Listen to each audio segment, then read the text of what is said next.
This material is made available to you by or on behalf of the University of Melbourne under Section 113P of the Copyright Act 1968. It may be subject to copyright. For more information, visit the University Copyright website. So I think we're right on time. Welcome everybody. There is a lot of you. Thank you for being here. I just want to check before we start. This is obviously the parents' welcome. So if there is any lost students, you're in the wrong spot. While we're going to be here today up until about 1 o'clock, all the students are in the public lecture theatre in Old Arts, which is next door. So if that is you, just head upstairs and one of our lovely hosts can direct you. Or just wait. There is a few seats at the front for anyone who's coming in, or on the sides.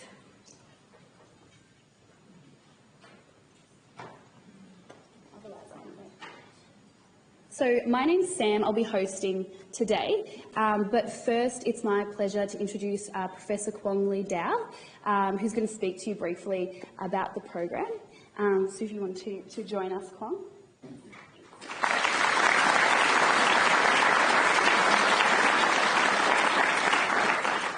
Thank you very much for that warm welcome from everyone, and thank you, Sam. Sam was in the first group of Kwong young scholars in 2007. It was your year 12 year, so it's wonderful to see the development, and it's a personal pleasure for me to be welcoming parents and guardians, those who are looking after our young scholars, welcome you to the University of Melbourne, to this site on which for 164 years students in that formative stage of their lives have been coming and going from here non-stop right through that period. And so it's a good moment for me to acknowledge the Wurundjeri people of the Kulin Nation, the custodians of this land on which the University of Melbourne has been sited for this long period. And I pay my respects to their elders, past and present. And in particular, I welcome Indigenous parents of our 10 Kwong young scholars of this year's cohort who have been chosen by their schools and by the University of Melbourne to participate in this program.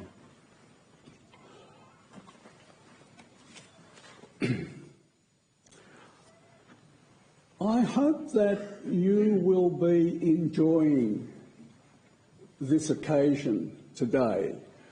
I know that for some of you, this is a familiar sight, and this is a comfortable place for you to be. For others, this may be the first time on which you have come to the University of Melbourne, and I know that many have travelled long distances to be here because the program draws students from every school in Victoria, every secondary school that seeks to be part of this program. And in addition to that, there are a small number of what we describe as border schools within the close by parts of New South Wales and South Australia. So it's a big effort for some of you at this hectic stage of the year. The education year has its own rhythms. I was watching this morning as some young graduates, gowned, were preparing for going to their graduation ceremonies this morning and thinking, yes, there are Year 12 students completing secondary school, there are undergraduate and postgraduate students graduating, and here you are as parents of Year 10 students who will comprise what we call the class of 2020. Your students will be in Year 12 that year. You should feel pleased, I think a touch proud, of their achievement and indeed your achievements, because we all know that educational success, attainment, is in part due to the hard work of the individual students. It's linked to the hard work of teachers in their schools, and it's linked no less to the long development and formation that you have put in to give your young people the very best prospects for their future. So you should feel proud. And what the award of a Kwong Li-Dao Scholarship means in terms of students' attainment is two things. One is that your students are in very much the upper group of scholarly, educational success, and you can feel confident, I think, that for them having reached the point that they have within their school, that they will successfully transition into higher education, into a university. I hope for many it'll be this university, but doesn't need to be, and they will succeed in that advanced education. So that's the first thing. They are good students. They don't necessarily have to be the top students in their schools or in their year, but they are in a part of the upper cohort in which you can have confidence that the kinds of qualities that their success signifies is a measure of confidence and a measure of consistency. If you look back, they've probably done well right through their school years, and they should continue to do well with your care and guidance and that of their schools. But there's a second factor, and that is that these students are chosen in large part by the schools and in part also by the university, by this program. They're chosen because they have certain qualities which will fit well for their capacity to support other students to become, as they go on to these last years of school, very important people in their schools, in the sense that they will be understanding more about how their school functions. They will help smooth that functioning. They will help other students. They will work with teachers, with the school organisation. Now that's a capacity that sometimes goes under the quick term of leadership. But what it really means is not necessarily that they're top in sport or top in music or top in some other thing, but that they already are showing those signs that they will be good citizens and helpful to other people. So that's who the Kwong Li-Dao Young Scholars are. We've had 12 cohorts of them, and you'll be hearing from some of them today. Why do we start so early? Why do we bring you and your students who are just finishing Year 10 and won't be starting at a university, we hope this university, till 2021? Why are we doing this? And the answer is that there's a long transition in which people gradually come to understand potential opportunities and to have a better sense of the challenges that are going to face them. So for all those reasons, it's good to start early, and that's what we're doing. Those students will have a few glimpses over the next 2 years of what life in a university is like. They will become a little familiar with some of the complexities of these huge institutions. The University of Melbourne has more than 50,000 students. We measure in terms of equivalent full-time students, and we've got 50,000 of those. Nearly half of those are postgraduate students, and they're in a whole range of different fields and areas, and they're taught by staff who are sometimes very supportive and understanding of young people and their needs and priorities, and they're taught by other people who are very committed to research in various fields in which they're expert. And so this is a complicated institution, takes years to get to understand it, and for your students and for you, it's good to gradually get some sense. So that's why we're starting early. But I want to finish by saying to you, don't feel that having Kwong, our young scholar, is an added burden to you or to them. It's not intended to be like that. It's intended to give opportunities. Not too many. The focus of the next 2 years will be on their schools, succeeding, continuing to gain that confidence in succeeding through the Year 11 and 12 program, helping out in the school, being learning not only the subjects that they're taking and I hope enjoying and being stimulated by, but learning also, as I said to you, how to be helpful and feel that they are playing a real part in their school in those last years. So good luck to you as family members of our students, and I will be leaving you now to go and say a few words to the students themselves. Thank you very much.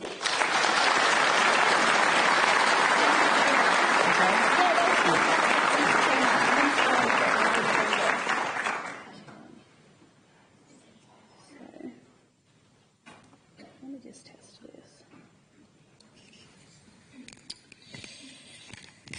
It's gone. Ooh. There we go. There we go. It's always a good time to try something you've never done before in front of this many people. We just use the microphone. But I think you'll be hearing from me for about 45 minutes, so it might be a good idea to be able to move around. Let me just check if this works. There we go. Beautiful. All right, so as Kwong mentioned, my name is Sam, and I was in the class of 2007, which gives you a rough idea of my age, which is disappointing, but here we are. I noticed there's lots of people at the back, and there is seats at the front. So before we start, if you do want to come forward, I know it's a big crowd, but if everyone could kind of make a little bit of space, or because we will be here till 1 o'clock, so it's going to be a long time sitting on the floor otherwise, so I'd love everyone to be comfortable. And if you are on the outsides, maybe move in if you can a little bit to make it easier for everybody.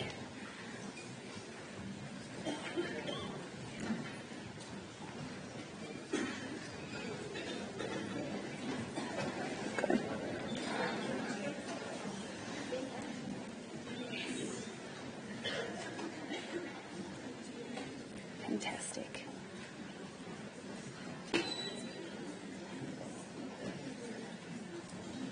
All right, great. There's lots of seats on this side here and lots in the front. Thank you so much.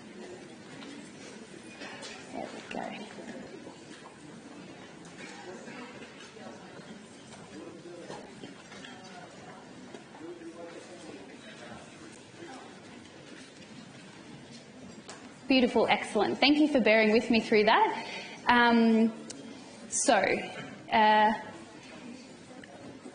My team manages the Kwong Dow Young Scholars Program. Very excited to be here, like I mentioned, because I was in the inaugural class in 2007, and at the time I don't remember knowing anything about the program or what it was or what it involved. Just thought it sounded fun, and my parents were, you know, very much the kind of parents who said, do whatever makes you happy, go for it. They didn't know either. So they would probably never have shown up to something like this. So I'm very glad that you've joined us to find out a little bit more about the program. So what I'll talk about today is a little bit about the university, how we structure our curriculum, what makes us different, a little bit about the program, so what it involves and what you can kind of expect for your student over the next 2 years. Following that, we'll hear from Associate Professor Erica Frydenberg from our School of Education, and as well from some of our students who've participated in the program, so we'll have a chat to them about what they're doing now and what they liked about the program and the university. And then at 1 o'clock we'll have lunch upstairs where we're registered. So pretty straightforward. Hopefully you'll find it interesting. If you have questions, feel free to ask throughout the presentation. It may be a challenge for me to see you, so I will save some time at the end for questions as well. But otherwise, interrupt me, I don't mind. We're very casual here at the university. So I came to the university in 2008 and I never left. I love the University of Melbourne. The University of Melbourne is part of who I am, so that's also why I'm very excited to be here and talk to you about it. So Kwong has covered a little bit of my content, but the University of Melbourne was founded in 1853, making it the second oldest university in Australia. Sydney just got us. The university is a research-led teaching university. So what that means is we invest heavily in research, in making a difference, in having an impact. That's what the university cares about. And when you're a student here or a member of the community of the University of Melbourne, which you all are now, you see that in kind of everything that we do. So we have over 100 research centres. As Kwong mentioned, we have over 50,000 students, and those students come from 130 countries. So the majority come from Australia, but roughly a third of our students are international, coming from 130 countries all over the world. So it's an extremely diverse community, just like Melbourne, the city. It's extremely diverse. We're very good at welcoming people at the University of Melbourne.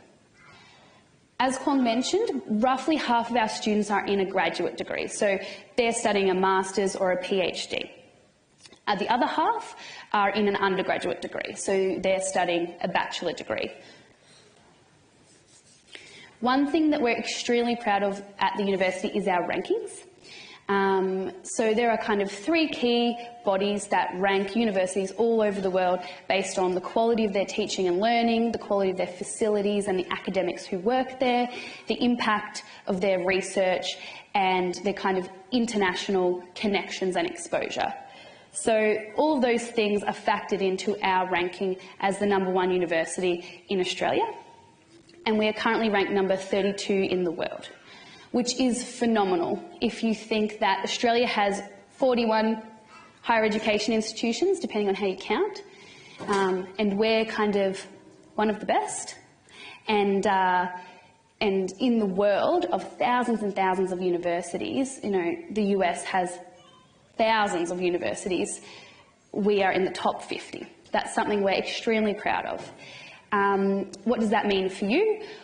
It means that you have a student who may study here and who may join the world's best academic staff in some of the world's best facilities with the best and brightest students, which is the other great thing about the University of Melbourne, is your student is joining a community of like-minded peers who want to make a difference, who want to change the world, who are curious and creative and who really have strong aspirations for their future, which is very exciting for them and very overwhelming for us, because every year we meet more and more students who are doing amazing things and we think, how can you only be 16 or how can you only be 18 and be doing these things? But that's what they're kind of, I guess, aiming for.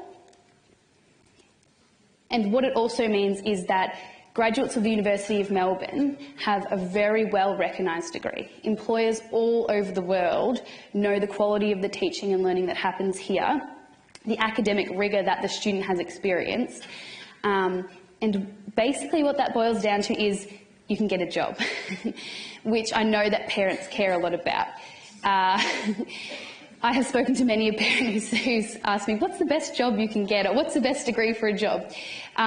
Basically, we teach everything, and I'll talk a little bit more about that.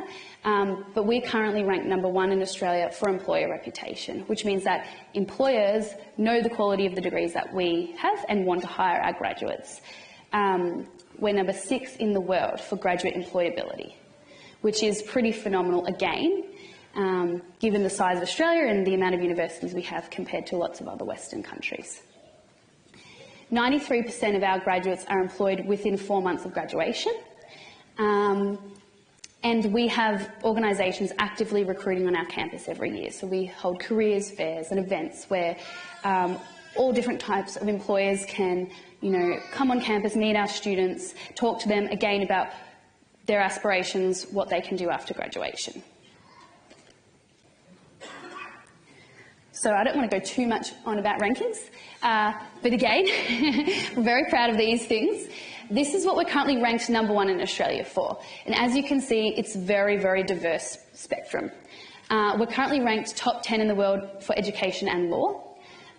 So again, our law school, it's like Harvard, Yale, Oxford, Cambridge, Melbourne.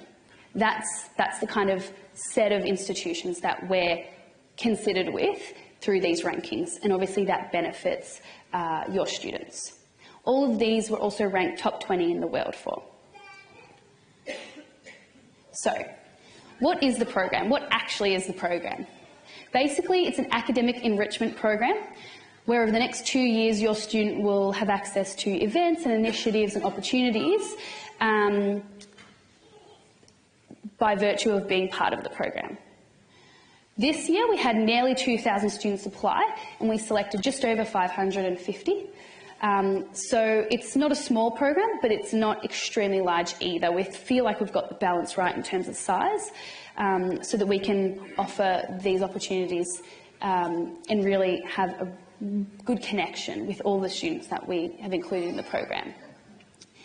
Now that the program's been operating for about 12 years, we have students who are in Year 11, who are in Year 12, who are studying with us at the university in either a bachelor or master's degree, and also who are in the workforce, like me. And a lot of those students have participated in what we would call the Melbourne model, which I'll speak a little bit more about later, but which means that they have studied both a bachelor and a master's, or a bachelor and a PhD, some further qualification, before joining the workforce. Well, we met Kwong just before, and I'm glad that he's left so I don't have to say this in front of him. But he studied a science degree with us and then trained as a secondary teacher, then becoming the Dean of the Faculty of Education at the time. He chaired the VCAA, which is who administers VCE exams, who writes them, develops the curriculum, monitors them. So he's someone who understands the Victorian high school system perfectly. And he also served as our Vice-Chancellor from 2004 to 2005. So we love Kwong. He's fantastic. The students love him.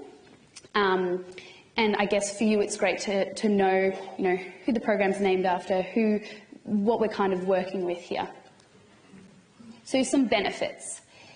I guess for the students, the biggest benefit I would say is that they've just joined the community here at the University of Melbourne. They're part of something very exciting, so it's very motivating for them. It's fun, of course, and what I felt when I was in the program is so much more comfortable with university in general, but also much more comfortable with the University of Melbourne. I went to a public high school in the Yarra Valley. It had about 2,000 students at the time. So it was a huge high school. I graduated with 500 other people. And the University of Melbourne was still extremely overwhelming to me. I wasn't that familiar with kind of prestigious institutions. a lot of the other students who were studying here or part of the program seemed, so much more advanced than me. So being part of this program made me feel a lot more comfortable with the idea of studying, with the difference between university and high school, because they're extremely different, and it can be very surprising in week one when you sit down in a lecture theatre or you sit down in a tutorial class and everyone else seems very intimidating. So I think one major benefit of the program is you get a taste of university life, but it's very kind of slow, and you ease into it and you kind of feel comfortable. On the academic side, we offer a range of study skills programs and kind of career-focused activities, so students can start thinking about obviously how to do well in their VCE qualification and then what they might want to pursue when they leave university. Well, I'll talk a little bit more about our curriculum, which enables them to kind of be flexible with that, but I think it's always good to not wait until, the last day of Year 12 to go, oh my gosh, what do I want to do with my life?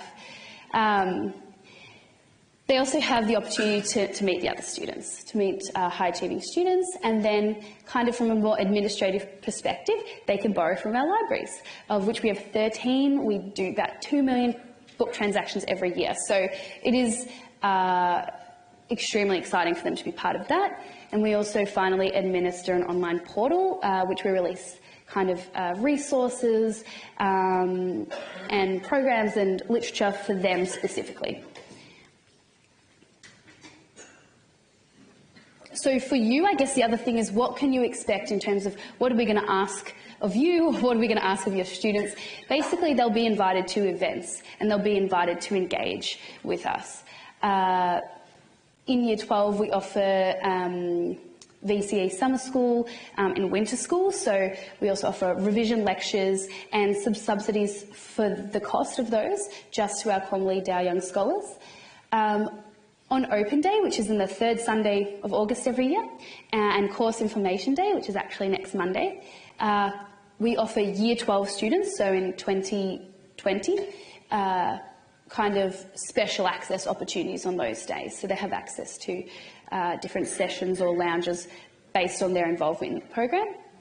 And then again, like I mentioned, we have a website or a portal that they can log into. If they decide to apply to the university and are accepted, these are some of the benefits that they're eligible for. So it's a guaranteed place in arts, biomedicine, commerce, design or science, according to those ATARs. It's an allowance if they need to relocate to Melbourne, and they also have an allowance if they wish to do study abroad or an exchange, which we would encourage every student to do. So remind them in 2 or 3 years, you've got a bursary, please go and exchange, study abroad. We communicate this information to them, obviously today, but also at specific points when it's relevant. So they can't forget, they won't miss out on any of these opportunities. In 2020, when they're graduating from Year 12, before applications close, they'll be informed of these opportunities again. So they're fully aware of what they have access to. So I thought I would include a few profiles about students who've been in the program before. So this is Nick, and he's in the class just after mine. He's probably one of our favourite alumni stories. He went to Shepparton High School. He came down, did a Bachelor of Arts majoring in creative writing and psychology, and then he did a Master of Screenwriting. He moved to the US and worked on all these great shows, including Criminal Minds, which is a personal favourite. And now he's back in Australia writing for a children's show. This picture is actually from him at the Emmys. So he is one of our kind of great success stories. What we also do, and I'll talk a little bit more about it at the end, is we post, every Friday we post an alumni story on our public-facing Facebook page. So please like it, and then you can see these kind of stories. But this is someone who, wrote to us from the program, and we're all reading it in the office going, oh, this guy's amazing, he's done such exciting things, look where he's gone. Another favourite is Helena. So she went to Kilvington Grammar School. She did a Bachelor of Science with honours, so a research-focused year on her bachelor degree. And now she's a PhD candidate at Walter and Eliza Hall, so just down in our biomedical precinct. She is doing her PhD on malaria immunology, and she majored in science in immunology and microbiology. She was also received a very prestigious placement during her bachelor degree. And then finally we have Robert. So he went to Scotch College. He's a current student, so he's in our BCom, our Bachelor of Commerce, and he's extremely engaged in enrichment activities at the university. So he's a treasurer at the Microfinance Initiative and the president of Business One, which is also a University of Melbourne club. He went to Korea to do our Global Management Consulting program, which is a 2-week summer intensive program that students in the Bachelor of Commerce can apply to do. And obviously he used his $2,500 mobility grant to do that. He also went on a semester exchange to Canada, which a lot of our Bachelor of Commerce students do, because we have some extremely great exchange partners in Canada. So he's done 3 internships, and he's planning to move to management consulting next year. So this is the type of student that's in the program. And all of them have kind of fed into something that we call the Melbourne model, which is just a kind of a term that we use to describe our curriculum. So some of you may or may not be aware that the University of Melbourne delivers its curriculum slightly differently to other Australian institutions. In that instead of having many bachelor degrees, we have 9 bachelor degrees, which is quite uncommon. Other universities have hundreds. So we have 9 bachelor degrees. 6 of those are what we would call new generation, or our core undergraduate degrees, and they enrol 90% of our undergraduate students. And then we have 3 specialist undergraduate degrees, so in more niche fields, which I'll talk about. Students select a bachelor degree, so if they wish to apply to the university, they might apply to a Bachelor of Science or a Bachelor of Commerce, and then later they have the option to choose from over 100 majors. So at this point, and at the point of application, students can have either a very general idea about the field that they want to study, or they can have a very specific idea about exactly what they want to do, and they can achieve it through our system. So it's flexible in that it offers them the chance to try something before they commit to pursuing that, possibly for the rest of their life. So when I was in high school, I did media, and I loved media and I did well in that subject. And what we usually tell students is, to find something that intersects with their passion and their skills. So something you're great at that you love, that's usually the sweet spot where you're going to kind of find something you can pursue as a career. So I thought media. So I applied for a Bachelor of Arts, and I majored in media and communications.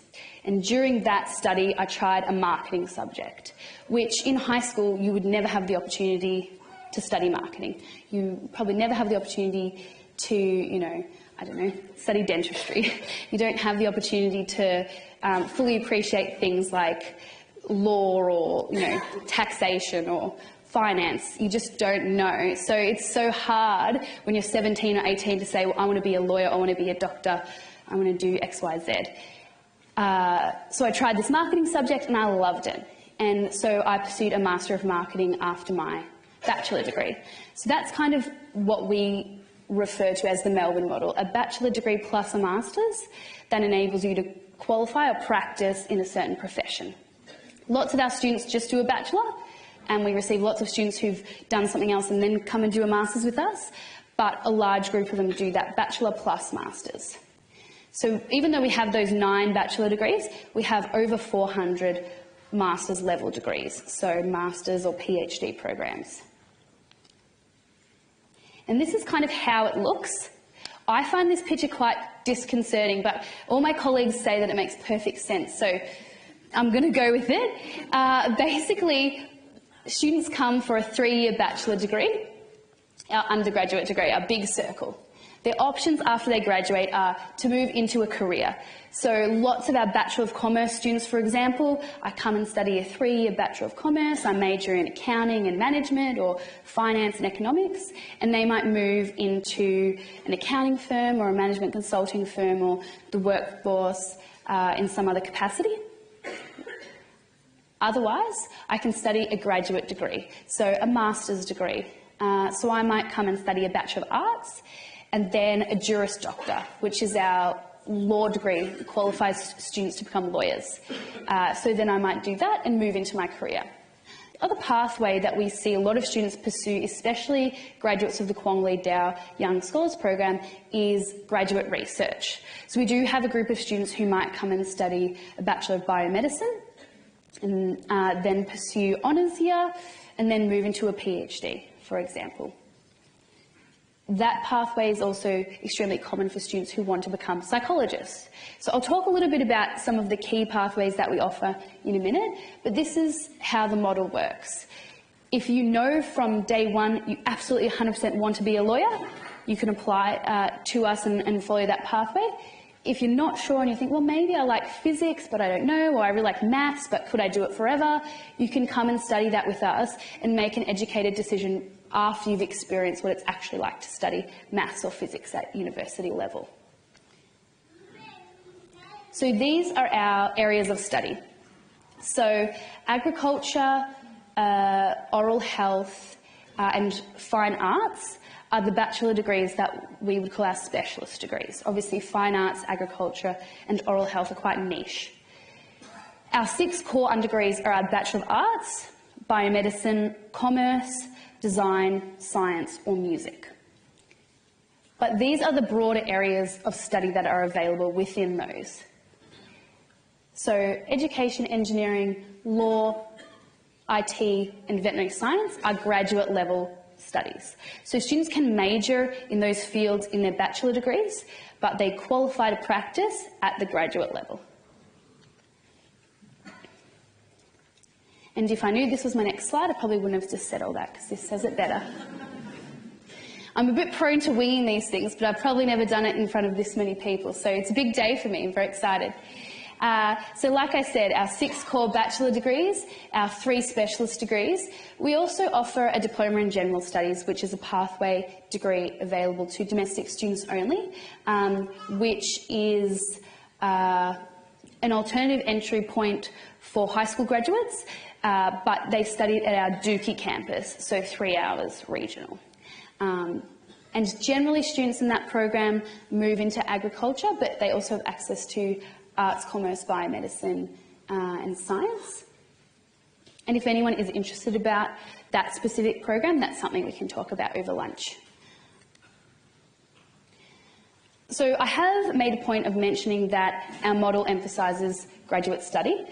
And so something we do talk about is why would I pursue graduate study, and especially for you with, some of you may have older children or, students already at the university and be very familiar with this.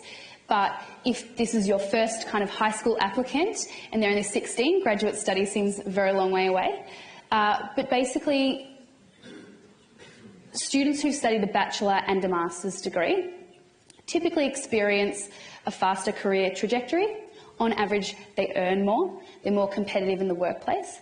And what we find is students who've studied in our undergraduate degrees and moved to our master's degrees, the more well-rounded graduates, the more active global citizens. They think differently about issues, they're more mature.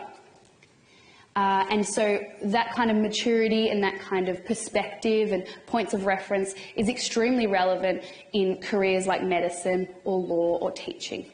You can study law in Australia in bachelor degrees, but we do find that our graduate law students, for example, bring this critical thinking and this kind of ease of and comfort with learning and this perspective that younger students just don't have because they haven't had enough life experience yet. So this is kind of how it looks with some sample pathways. So we offer graduate degrees in 4 of these fields. Students who want to become architects can do that in 5 years. they would study a Bachelor of Design, majoring in architecture, and then move to a 2-year Master of Architecture. The rest is fairly self-explanatory. Something I would point out, for example, with engineering is that other universities offer 5-year engineering degrees. Our engineering pathways are 5 years, but it's a master's and a bachelor. So in terms of moving into the workforce, for example, if you're applying for a job with a 5-year bachelor degree against someone who has a bachelor and a master's degree, for employers, that's particularly relevant in terms of determining the difference between applicants. And I've mentioned the law pathway a few times, so I won't go on about that one. And then here's some other pathways as well. Medicine, which may or may not be popular. Usually for high-achieving students, medicine is their ambition, or one of the ambitions. So our medical pathway is a 7-year degree. Technically, you can study any undergraduate degree that we offer and be eligible for the Doctor of Medicine, but with the caveat that you have to study the prerequisite subjects. For most of the students that wish to pursue medicine, they'll be studying our Bachelor of Science or our Bachelor of Biomedicine. The rest are quite self-explanatory.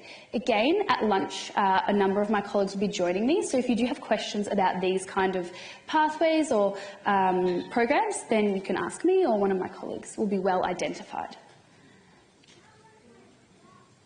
Something that we offer, and we like to emphasise, so in 2 or 3 or 5 years when you're talking to your student about this is, well, you know, I saw the presentation and remembered this and remembered that and remember this scholarship.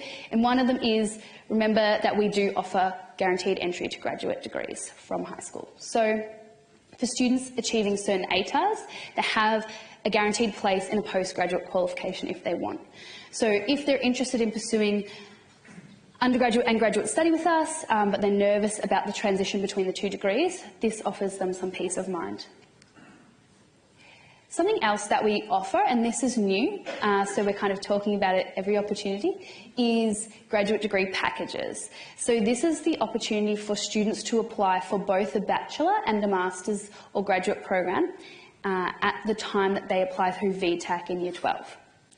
So, like I said, if a student has a broad idea about what they want to do but they're not sure, like me, I like media, maybe I'll do arts, then we have flexible and open degrees where they can kind of pick and choose different subjects and then make educated decisions.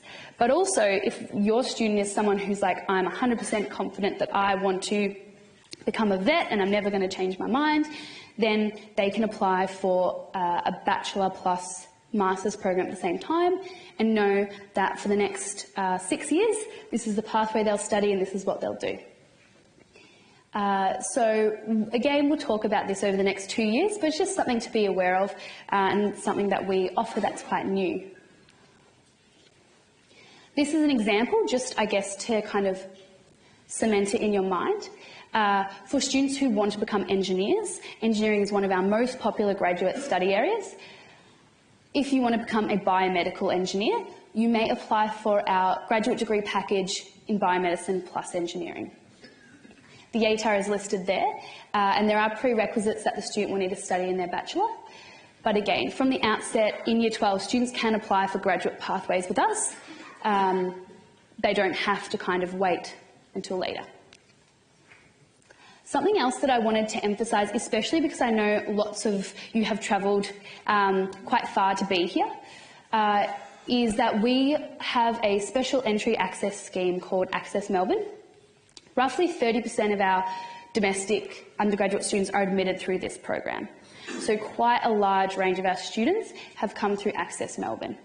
Basically, Access Melbourne is an entry scheme that takes into consideration your circumstances when you apply to the University of Melbourne. So for me, for example, I was from an underrepresented school, which meant that not many people from my high school had in the past come to the University of Melbourne before. And the university is very focused on equity and inclusiveness and kind of engaging with a very broad range of schools. So roughly 70% of high schools in Victoria have 1 or more students currently studying with us. So we would love to make that 100%.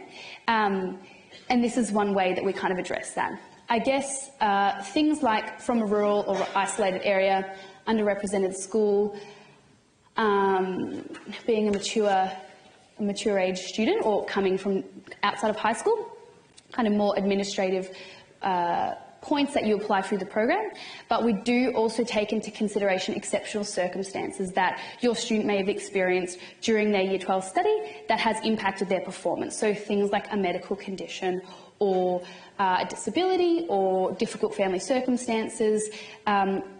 Those are all things that we take into consideration when we admit students to the university. And that's all obviously totally confidential, administered through the application system, and we never know who these students are. But it's something to point out that if circumstances impact your student during their VCE study, they can still come to the University of Melbourne. We're not out of reach by any means. And for students who fit certain criteria within the Access Melbourne scheme, they've kind of guaranteed entry based on their ATAR score. So this is all on our website and we update it every year. So in 2 years, I recommend reviewing it again just in case it's changed.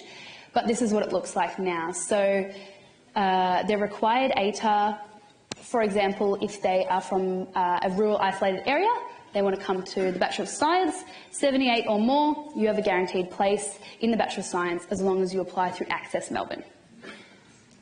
Same for the other degrees. When we say notional ATAR, that refers to students who are studying the IB. So if you're studying if your student's not studying BCE, then they're granted a notional ATAR, which they can use to review this entry scheme.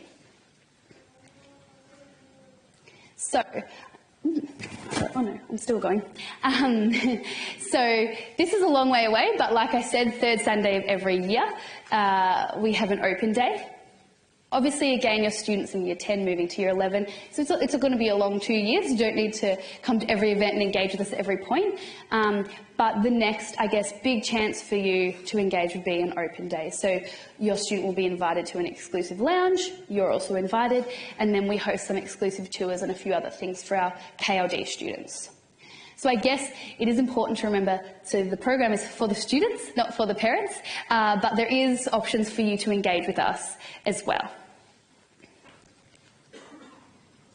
And then I think this is my final slide actually. We do have some resources for you. So I promoted our Facebook page. Our public Facebook page is a great way for you to kind of keep track of what we're doing and what our students are doing on campus and some interesting kind of research and that kind of thing. The students will be invited to a private Facebook group so they can kind of engage with each other and we can remind them about dates and deadlines and that kind of thing. This session is recorded, just like any other that we will host for you or for your student, and then that will be posted on the Young Scholars portal. So all the students have an individual login, so if you want to use the portal, you're welcome to as well. They can log in for you or give you the login details, and you can relive this experience as many times as you like. I'm probably going to watch it and cringe, but that's okay. The other thing is that you can contact us at any time. So my team member Michaela, who's hosting the students today, she is our Young Scholars Coordinator, so she does everything. By the end of the 2 years, they will know her personally. If you or them have any questions, email us at this address. We're very fast at getting back to you, and we're happy to help in any way. Michaela accepts phone calls too, which is something I don't do, so I didn't put it on the slide, only because I'm never at my desk, so I can't answer the phone. But she can, and the students will have her contact information. So everything that we kind of communicate to them from now is more personal, will come from her, and they'll be able to ask her any questions. We also have lots of different mailing lists about what's happening, and one specific for our Kwong Young Scholars.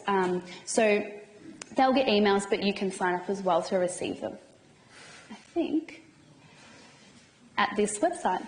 So how have I done for time? Probably finished about 10 minutes early. So if anyone has any questions, I can take them now. You can test me. I probably should have said at the start, this is about 4 months into this job. So I've been at the university for a very long time, but this is the symbolic kind of circle of life, me coming back to the Kwong Young program after 12 years. So if I don't know the answer to your questions, I can point you in the right direction. But otherwise, like I mentioned, you'll have the chance to talk to other team members over lunch. So is there any questions now? Is anyone brave enough?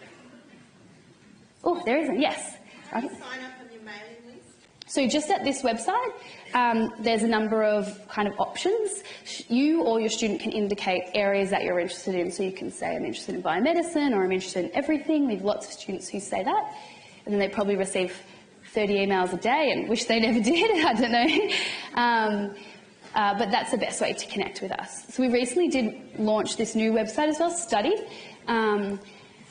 And what Study allows you to do is to input a few key features about yourself. It'll filter the information that's visible to you so that it's just according to your circumstances. The other thing that you can do is search for scholarships that are available, again based on your specific circumstances. So you can highlight where you're from, what curriculum you're studying, and a few other points of interest, and it'll filter scholarships that you're just eligible for. And I know that a lot of you may be going on campus tours later, so from 2 o'clock, optional campus tours will leave the atrium, and that will include reference to a few of our on-campus colleges, so our residences where students can live. And those colleges offer a lot of scholarships too, especially for regional students or students in a rural, isolated background. So the website kind of enables you to see all of the opportunities and all the initiatives that are available to you specifically in one place, which is why we love it. Is there any other questions? Yes? What would it cost the board a year, and how hard is it to get in?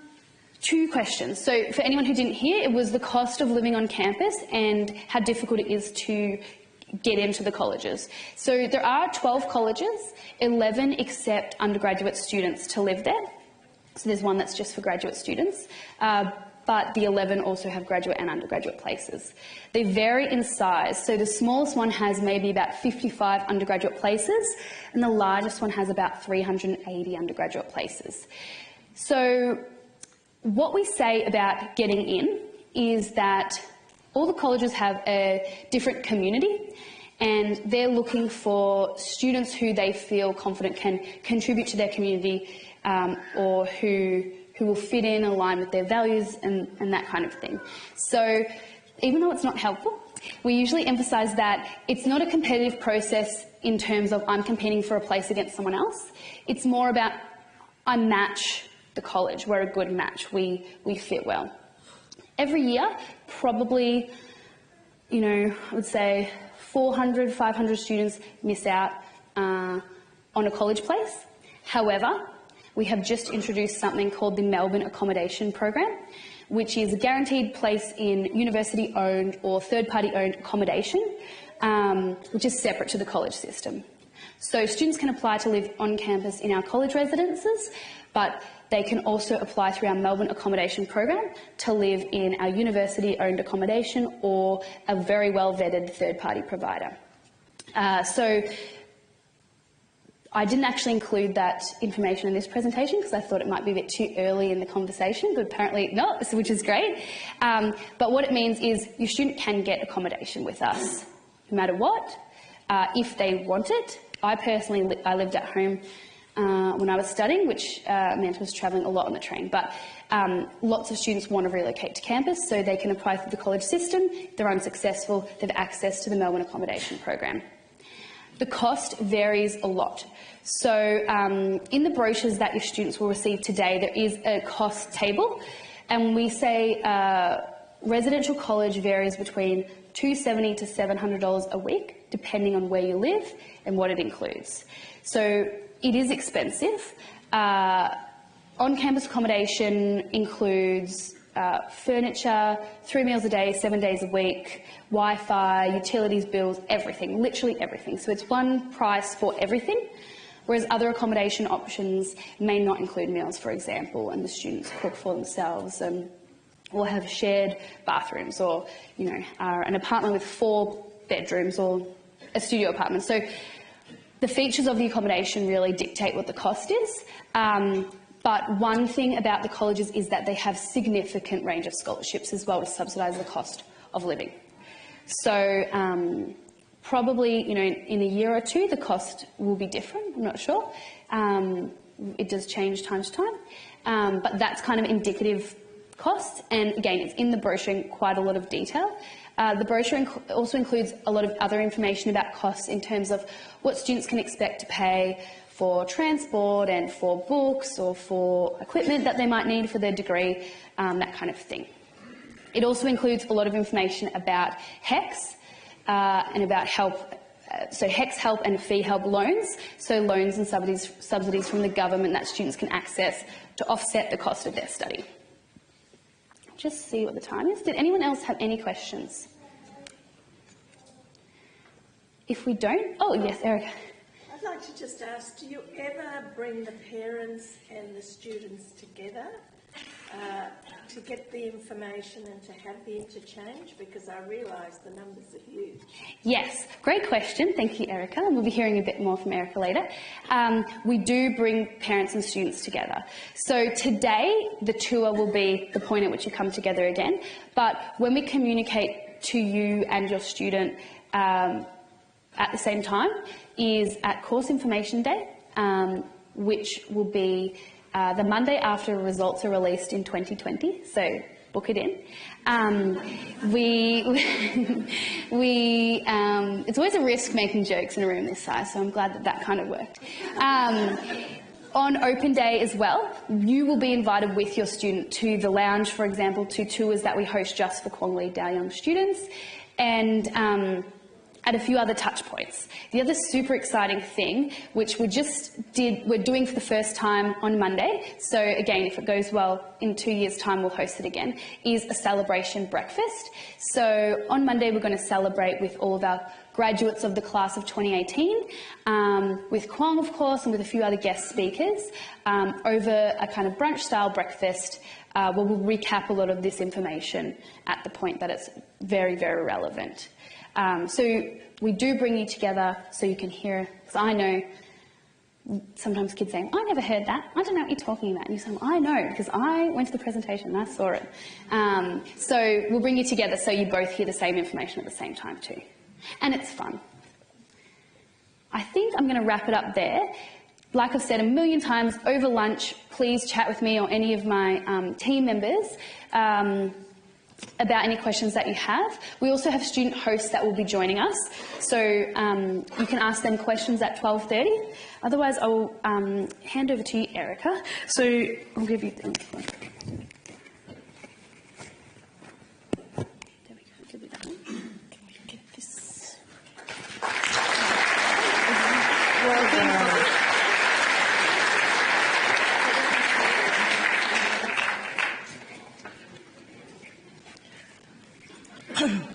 Wow, you've been sitting for an hour plus. Okay, do you want to just stand up? And while you're standing up, this is going to be a very different sort of presentation. You're going to be thinking and you're going to be talking, but you might even be singing. Anybody who sings in a choir, could you please put your hand up? Well, that's a very few people. I am sure more people have beautiful singing voices.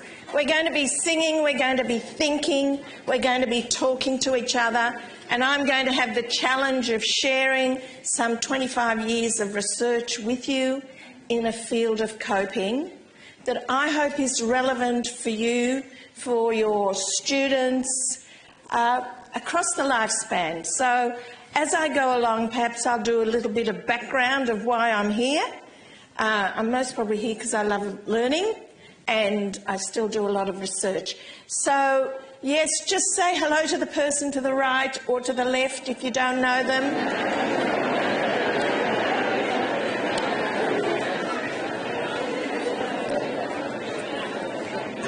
Shake your legs and then take a seat. We will be a little bit more active this time.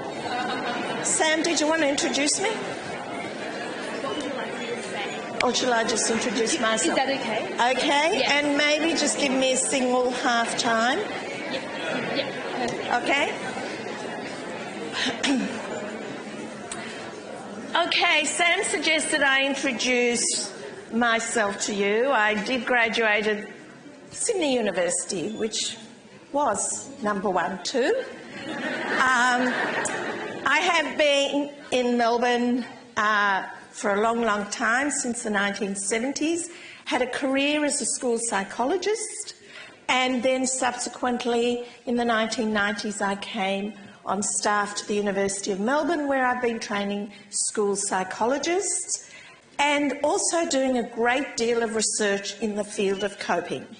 Now, coping is not a very sexy topic, and hopefully I can explain to you what it is. But what is sexy at the moment is resilience. We all want everybody to be resilient, the kids to be resilient, the economy to be resilient, the weather to be resilient. And so what is coping in relationship to resilience? Very, very simple. Coping is the process and resilience is the outcome. So today I'll be talking to you a lot about coping, because that's the process that we want to engage in. My very first book that I wrote in the early 1990s, and I think it's still available, is Coping for Capable Kids, which was written on one side for parents and teachers and on the other side for students. And I'm just making an assumption that your students are capable kids. So young people could read what we said about coping, as could their parents and teachers. And I think that's why I asked the conversation with Sam, because if this room was double the size, I would be having this conversation with you and the students that you live with. So hopefully you will be able to take the ideas and incorporate them into the family conversations and the family life. Well, since writing Coping for Capable Kids, I've also written a lot of books that look at coping across the lifespan. We're doing a lot of work in the Early Learning Centre, 4-year-olds to 74-year-olds. In 2019, we want to take it to 94-year-olds. So really, the core concepts and constructs can be very useful in a lot of contexts. And one of the things, the challenge for me is how to share with you a very vast audience, some of you very, very sophisticated, perhaps academically, psychometrically, psychologically, and others less likely to be reading some of the books that I might make reference to, but to share with you the core principles of coping skills that can be useful for you, can be useful for your family, or that you can follow up in different contexts.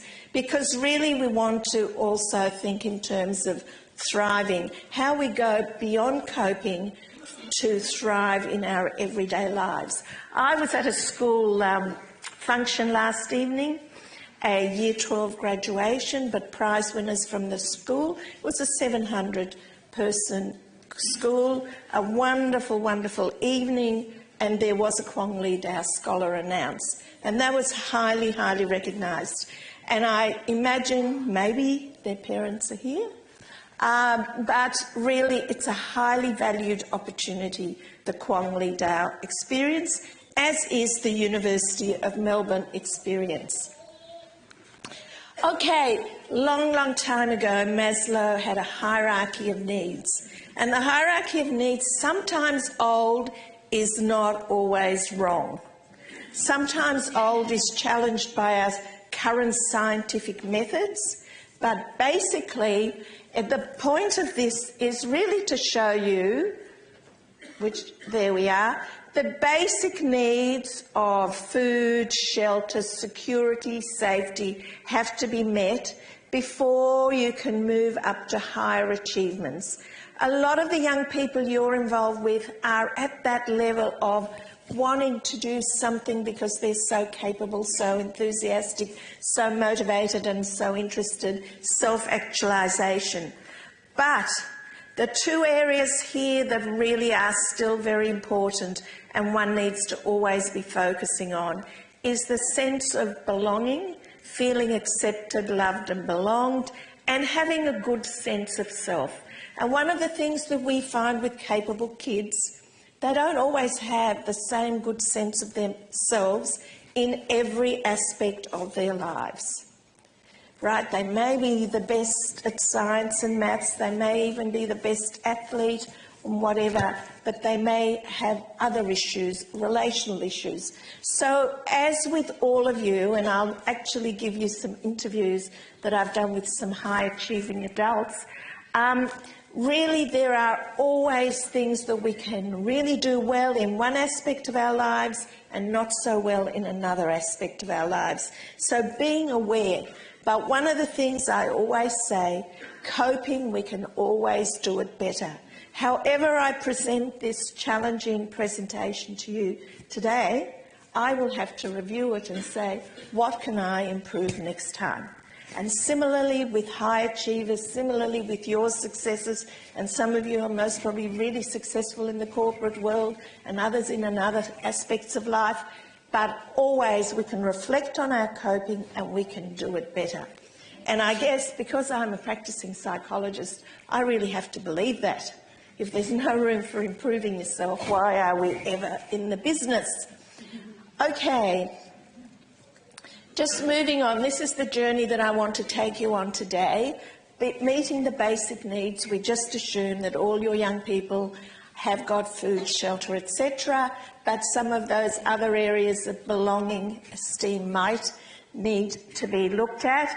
I'm going to talk about EQ versus IQ because as a school psychologist in the days when I worked, in the 70s to 80s, we weren't really very set on getting IQs. It wasn't really that helpful to know how clever you are because really what has emerged from a woman's work, Carolyn Dweck, mindset. It's a popular Penguin book now. I haven't written a popular Penguin book, but I will direct you to those who have. The mindset is very, very important because she's highlighted that you can, in the educational context, teach young people to believe that IQ can be changed. So maybe all the young people you're dealing with do feel confident about their IQ, but overall, mindset is a way of saying IQ can be changed.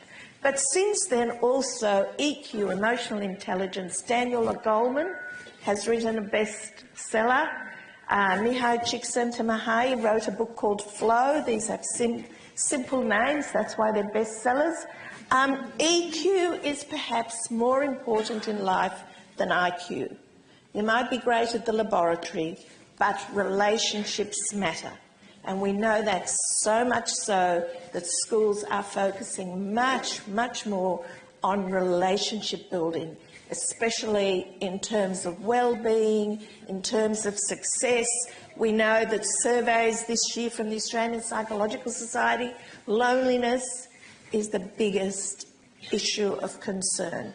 There are quite a few big issues. The other thing, as I want to go down what I'm planning to share with you today, and obviously I'm going to have to move quite fast, I'm going to share you some stories of thrivers because a few years ago I really interviewed some very high-flying achievers in this community.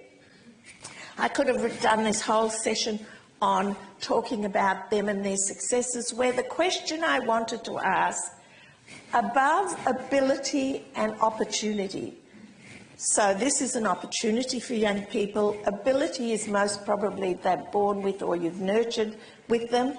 What are the factors of success? So that's what I did with these thriving individuals. So I want to share those with you. I'm going to talk about key resources because at the end of the day you'll only remember a few things I've said.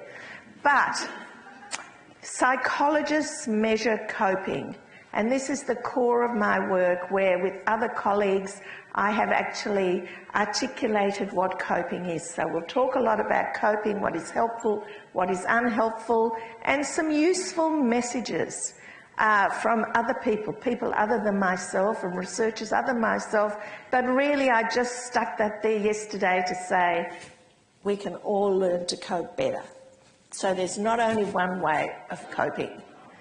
Okay, this is a bit of a sing-along. All those people who feel like, if we did the national anthem, you'll all sing, wouldn't you? So we're doing a different song. Please sing along with these singers, but replace the word smiling with coping. When you're smiling, coping, the whole world copes with you. When you're laughing, the sun comes shining through. When you're crying, oh, you bring all the rain. If you want to dance, you need to move. Be happy again. Keep Keep on coping. Keep on coping. the whole world smiles with you. The whole world smiles with you. Sometimes I get a chorus out here to sing and dance. Can I hear the word coping when it comes up?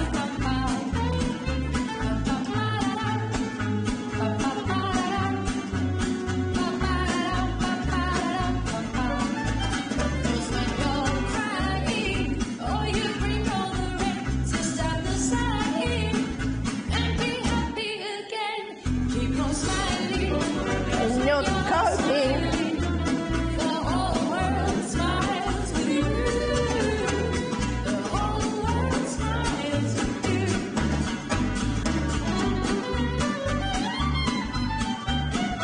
It's too nice to stop, sorry.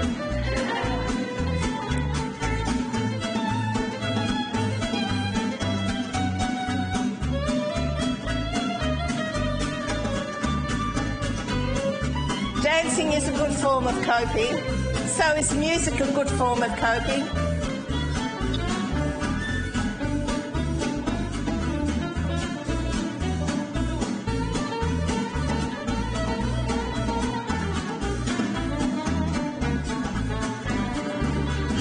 When you're smiling, When you're coping, smiling, the whole world copes with you. When you're laughing, the sun comes shining through. But when you're crying, oh, you bring all the rain, so stop the sighing and be happy again. Keep on smiling, 'cause when you're smiling, the whole world smiles with you. The whole world smiles with you. The whole world smiles with you. The whole world smiles Copes with you.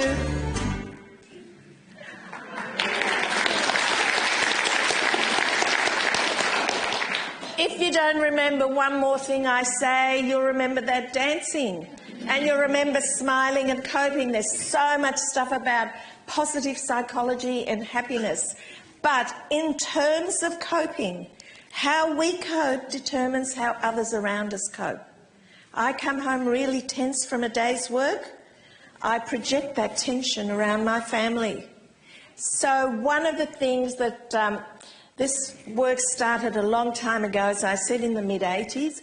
By the way, I can share with you, and I haven't done this for a long time, but in the mid-80s I was researching childhood depression. And the reason I stopped researching childhood depression is because I felt the more we burrowed looking for childhood depression and anxiety, the more we would find. It was at that point that I met a guy called Richard Lazarus, who's the father of coping research, who was the head of Stress and Coping Project in Berkeley, California, and he started with his cardiac patients talking about coping. And for me, it is the much more useful conversation. It's not how depressed we are, it is how we deal with our circumstances. So that's what took me from the mid-80s into coping. Okay, let me just go through this because this gives you another context so that coping is not on its own. Positive psychology, there's a fabulous dynamic positive psychology centre at this university, and any of the graduates and postgraduates would love to do courses there. They really have changed the landscape. Martin Seligman, you might have heard about him, Think Positive, adolescent positive psychology. He's written just a lot of books. And that other guy, Csikszentmihalyi, started the positive psychology movement, but this university has picked it up in a big way in the Faculty of Education, and it's really got a lot to offer.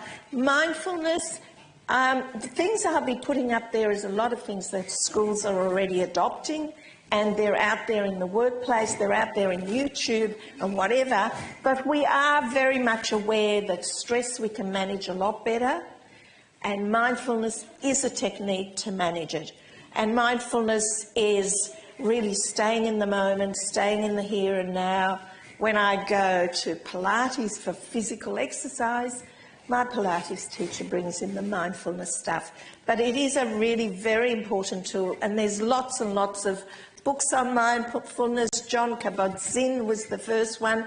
A lot of our schools are incorporating mindfulness, especially in senior high school, VCE, managing stress. Workplaces are incorporating mindfulness. Mindset is Carolyn Dweck, where I said to you, the belief that you can change IQ, and definitely the belief that you can change emotional intelligence. Grit and perseverance.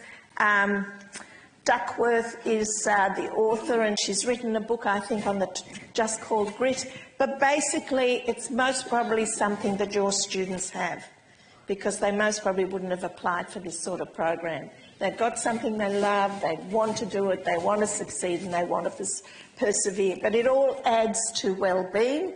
Here comes emotional intelligence, and I'll talk a little bit more about that. And motivation and engagement. I would have expected that a lot of the young people you're dealing with are highly motivated and engaged, although it is always a two-way conversation between teachers and students about engagement. You can be a top maths student at a school, come into a tertiary setting, and the lesson doesn't work for you. So engagement and motivation are really important, and one of the key people, I'm already telling you my second last slide, but Andrew Martin is most probably the top psychologist in the country, educational psychologist, if not in the world. And he was recently here for a keynote lecture, and we've edited a volume together. But what Andrew Martin talks about in motivation, because also some of you might have some students that are Kwong Li Dao scholars and others who are not so successful. Personal best. We know that from athletes.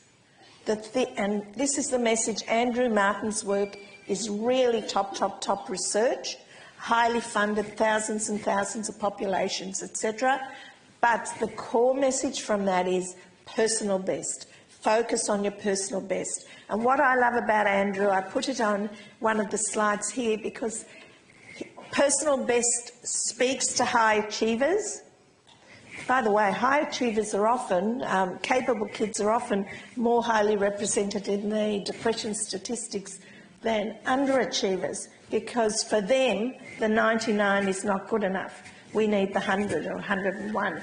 And therefore, the movement to the personal best is a really, really important thing. So some of these are single words that I'm putting up there, but every single word has multiple books that you can access somewhere. So here we are, it's the dynamics of coping, and it's really leading to thriving, surviving, and beyond coping, really, to well-being. And that's really a very good summary of who around the coping space, apart from how we define coping, is important. Okay, so just a few slides on emotional intelligence. I had 20 here, but I didn't really want to give you a lecture because you can also, Daniel Goleman has been a really popular author in this space, and, you know, I think it's a penguin too. Social competence, communication skills, okay? Social, belonging, relationship, communication skills are really, really essential, and we're teaching them in the 4-year-old preschool at the University of Melbourne. As we are doing work for the last 8 years, I've been doing a lot of work in that space with parents and with teachers and with children. Empathy, teaching empathy. That's a very important part of emotional intelligence, influence, which most probably fits very well with your high achievers, and teammanship. Social skills, emotional intelligence, all are totally relevant for teammanship. So that's nothing surprising there. Personal competence, dealing with conflict. Actually, after I sort of spent 2 decades teaching school psychologists, I wrote a book on parenting using all the same principles called Families Coping, which we've written for parents of 4 to 6-year-olds, which most probably isn't sort of quite your age group, but in it all these principles are there. Conflict management, problem solving, collaboration, leadership, building bonds, etc. So emotional intelligence, when I talk about emotional intelligence and summarise it very simplistically, it's understanding your emotions and understanding the emotions of others. And it all sounds so simple, but volumes have been written on the subject. So here's motivation, commitment, initiative, optimism. Okay, I think emotionally intelligent people usually don't fall apart from setbacks. Every scientist would have a setback, and I'll tell you about a journalist who has setbacks. We all have setbacks. Life doesn't go on a smooth trajectory, and it's how you deal with setbacks and how you can see that the sun will come up tomorrow. Okay, flow is that guy. I put it there because I didn't think anyone would be able to spell it, let alone say it, but it's Csikszentmihalyi, and he's written a book called Flow. And that self-actualisation peak that you saw at the beginning, that's him. And you think about the young person that you're living with, where they can get engrossed in their work, where time stands still. They don't even necessarily want their meal. Autotelic, it's worth doing for its own sake. They get intrinsic satisfaction. They get engrossed. So high achievers and yours are likely to be there, they've found, whether it's in the music, whether it's in sport, whether it's in the sciences, they're most probably in a state of flow, especially if all things are good elsewhere. But what I'm most probably, and I've never said this before, but as I stand here in front of you, I'm thinking, the very high achievers, and artists are good at this too, they have to paint, they paint for the sake of painting. They might actually be very, very good at that flow in their area of talent and interest. But are they also looking at the relational stuff, the other things that matter? So that's sometimes what really needs to be focused on, that they're good at achieving flow, good at being successful, but in the game of life, success is not only the ATAR, the score, the commercial benefits, whatever. It's all about relationships and how we get on with it in life. Okay, this is the interviews with high achievers, and I've just selected a few. I actually thought there might be young people in the audience, so I've actually edited them and made them a few. But this was the thing that prompted me. I met this man, Miti, who's an Ethiopian surgeon, and I interviewed him. He's just now written his life story. He became the top surgeon in the world, and when he visited Melbourne, my husband happens to be a surgeon, and he was living with us, and I couldn't let his story go by. I interviewed him, and now he's written a 300-page book in French, which is currently being translated. It's going to be a bestseller. It's going to go to Hollywood because I can't put it down. I'm editing it for him. But he was born in Ethiopia, in a village 150 kilometres from Addis Ababa. No electricity, no tap water. At the age of 6, he was already capable. They recognised he was capable. He had uncles living in Addis Ababa, and they sent him off. He had about 8 or 10 siblings. They sent him off to live with his uncle and start school. He'd already spoken a language which is the local dialect, and then others has another language, and then the school was a French lycée. Anyhow, at the age of 6, he wasn't very happy. His aunt was pretty cruel. He ran away from there. So at the age of 6, he went back. He asked his parents to take him home. He went back to his village and became a shepherd till he was 12. And he describes at length what a shepherd does and how you actually have to have skills as a shepherd, but really he was missing out on everything except formal education. He was missing out on formal education. He wasn't missing out on love. He wasn't missing out on a lot of natural skills. But at the age of 12, he went to the French school, and subsequently he went to Belgium and became a professor in surgery. And his brother died at an early age, and the bit that I was reading last night, he had a great deal of empathy, emotional intelligence, the way he describes the family grieving and the family mourning and so on, and how he felt about his brother's death.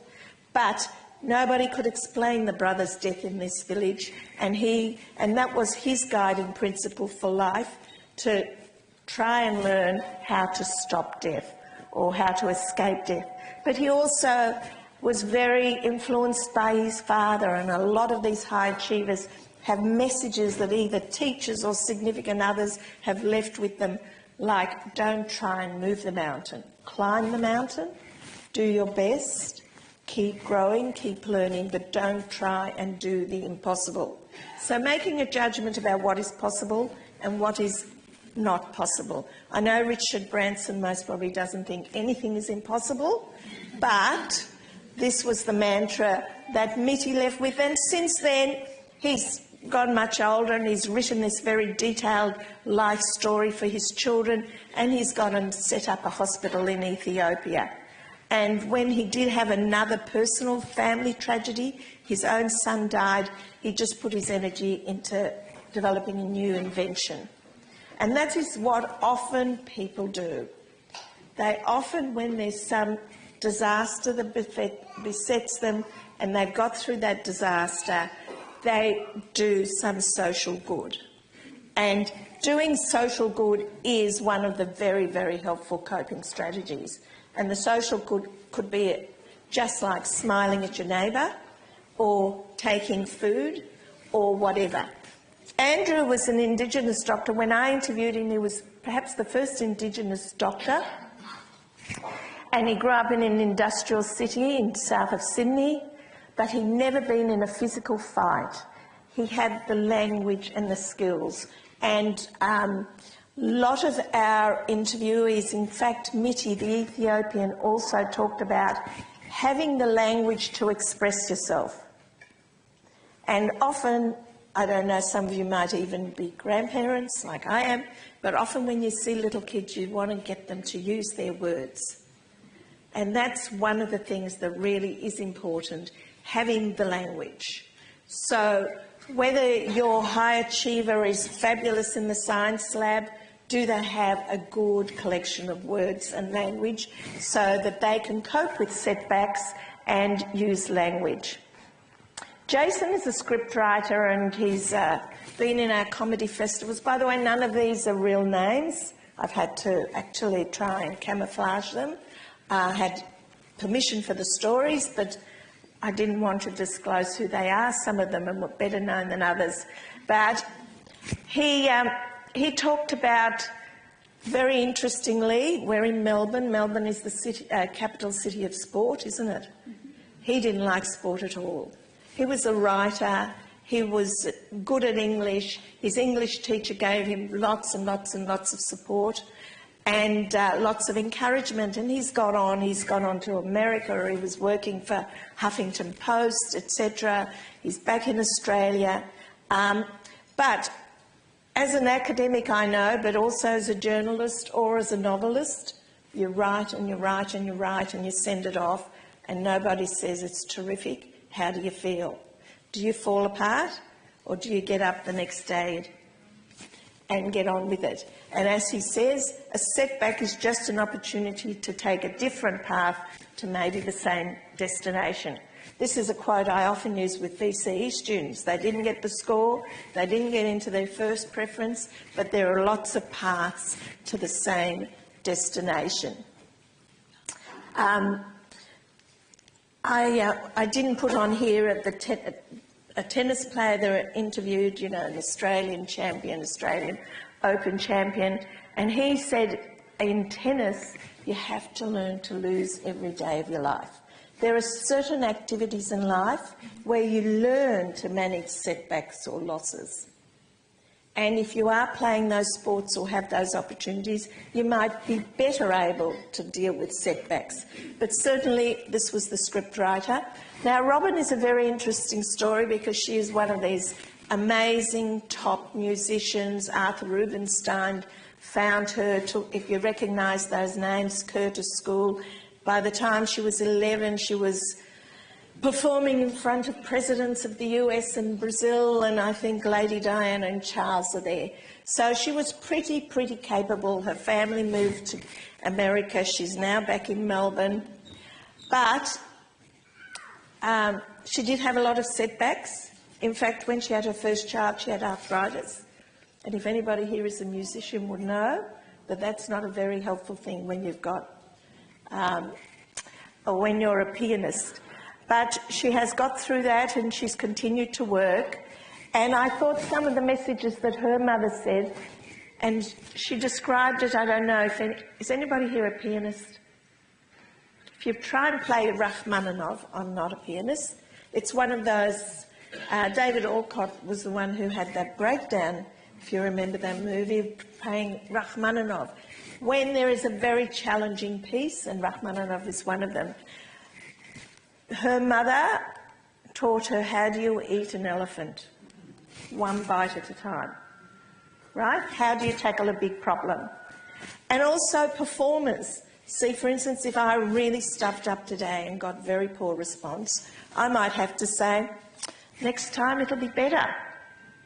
Someone else might understand what I'm trying to say. So really these are ways that performers, I go to the theatre, and most probably you all go to the theatre, and every performance doesn't get full house.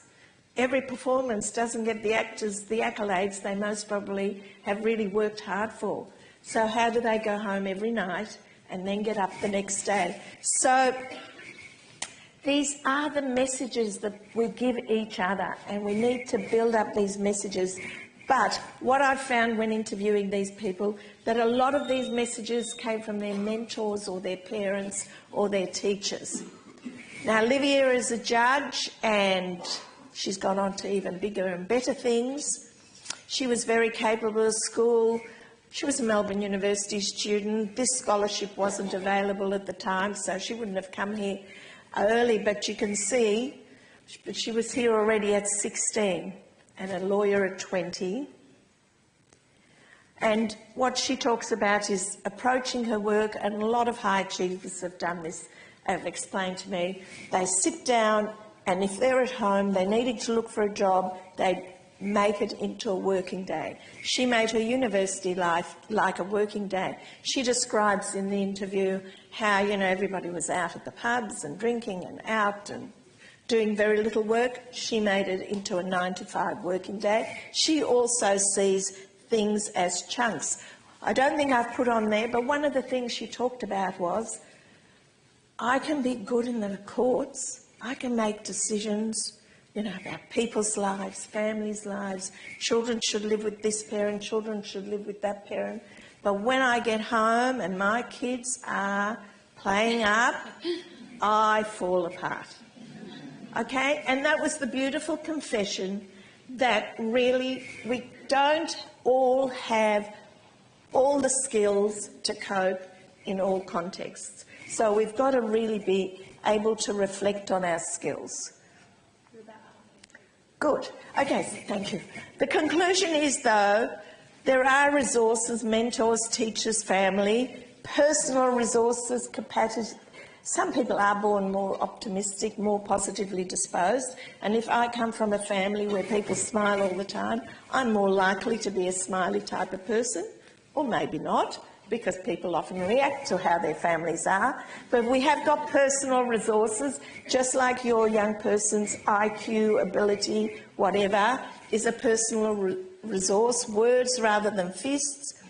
See opportunities as challenges. This to me was a challenge, how to get my ideas across to you.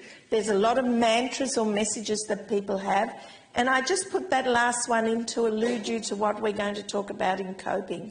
Not blaming themselves. When things fall apart, and I interviewed a lot of property developers, and if you know property developers, sometimes they're filthy rich and other times they're desperately poor. Things have gone down. And not to be blaming yourself, but to see where can we go next. But those who have resources are able to offset loss. So what we want to do is build up coping resources and interpersonal resources. Okay, emotional intelligence is a key resource, supports from families, guiding principles, teachers and mentors. So just to go through, all these people seem to have a lot of success at school, most probably like your kids. Flow and passion, I just had Robin there. Emotional savvy, all of them. Support from parents, all of them, or coach or teacher. And they were able to reframe losses. Okay, so what is coping? Coping is the thoughts, feelings and actions. Simple. Thoughts, feelings and actions. But there are two aspects to this coping. What do you think? What do you do? How do you feel? How can I move on? Okay. Does anyone know who this is? Howard Arkley. He's now deceased, but one of our top artists. He built he painted suburban houses. And that's not how my house looks. It most probably doesn't look like anybody else's triple-fronted house. Okay, and why I put those images there for you, if we had more time we could talk more about art, but basically there is an aspect of coping which is appraisal theory. How I see an event. I can see an event one way and Sam can see an event another way. You can see an event as a great opportunity and your child can see it as pretty overwhelming and a loss or a threat. So none of us see coping, none of us cope with exactly the same event. You're sitting there coping with a very different event than I am. I'm trying to challenge myself to communicate to you, whereas you might be trying to stay awake. But each event is appraised by the individual and each experience is different for the individual. How you're experiencing this talk may not be the same as the person next to you. But this is the theory of coping, and as much theory I think I'm going to be doing. The first thing you say to yourself in your head, is this a situation of threat, harm, loss or challenge? If I do a lousy job here, will I ever be asked back to the university? Or is it a challenge? I've worked for 25 years in this topic. I want to share it as much as I can. And if there's a journalist here who wants to write the bestseller, please come and see me. Okay, the next question is, do I have the strategies to cope? And theoretically, there are an infinite number of coping strategies, and what we try and do with young people and what we try and do with parents, what we do with adolescents and, in fact, 4-year-olds is to build up their coping strategies, and then the next thing you do is evaluate it. How did that go? How did that go? Did it work well? No, it was too long. It was too boring. It was okay. So every time you cope, this is the unconscious process that goes on. You evaluate it. What I'd like you to do now, very quickly, I guess you haven't got any pencil and paper, you'll have to just turn to the person next to you that you're comfortable to talk to for 1 minute or half a minute. And you don't have to disclose anything, okay? The only thing I want you to do is to think about the biggest problem that's on your mind at this point. You don't have to share it.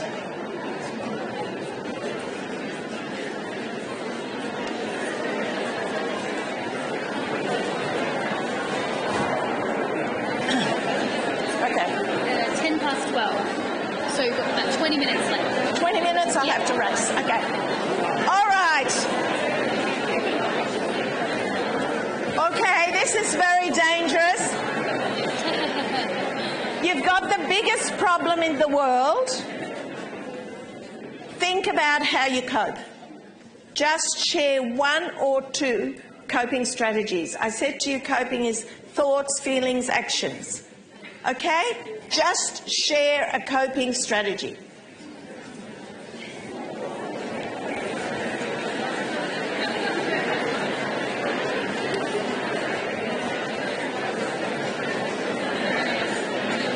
Okay, you might just give me the 5 minutes mark. Sorry, I was trying to,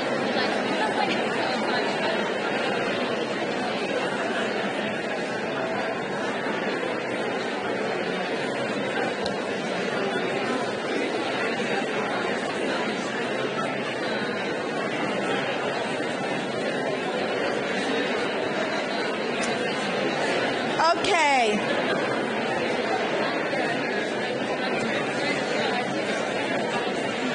Okay, firstly notice, you can notice this in the family, you can notice this in a social circle. People don't like being passive. It's much happier noise when you're talking. When you're relating, you're thinking about something for yourself, and when you're talking. Conversations about coping are really good.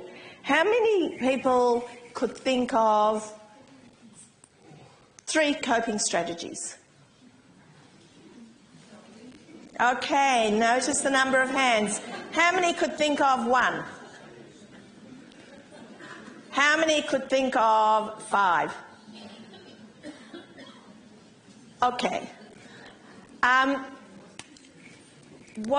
just going to keep it moving, and you're sort of thinking of those coping strategies, and we might come back to them again. But basically, I just put Wittgenstein as a philosopher well beyond my full comprehension. But what the point he makes is the boundaries of thought are delineated by the limits of the language which it is conducted. Until we can name something, we can't learn it. We can't think about it. We can't share it. So naming, and that's what psychologists do. So when I ask any group of kids or parents or anybody, teachers, how you cope, usually a small handful of coping strategies. Most probably your most coping habit, the most relevant for the problem you were thinking about. Okay? But what psychologists like to do is they like to measure things.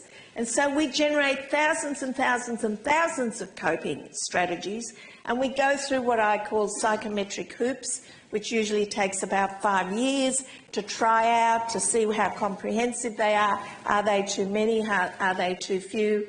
But we then come up with a coping measurement tool. Now, the coping measurement tool is not like an IQ. There is not an absolute point. It's what we do a lot and what we do a little. What is helpful, what is not helpful.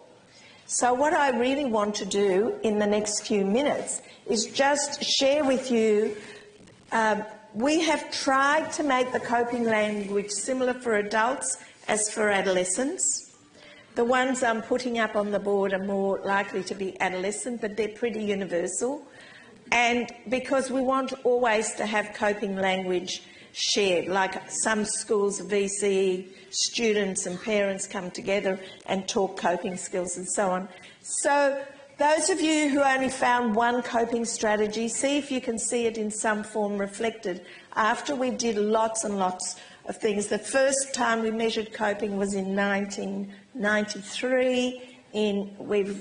That instrument was used a lot, and now we were able to reduce our coping measure. And remember, it's not right or wrong coping, helpful or not helpful, but the context determines it. So I'll use 1 or 2 examples where the context determines it. Okay, 12 helpful coping strategies. See if any of yours are there. Social support. Okay? Most probably books and books have been written about this, the most helpful coping strategy. Being able to focus on the problem, sorting it out.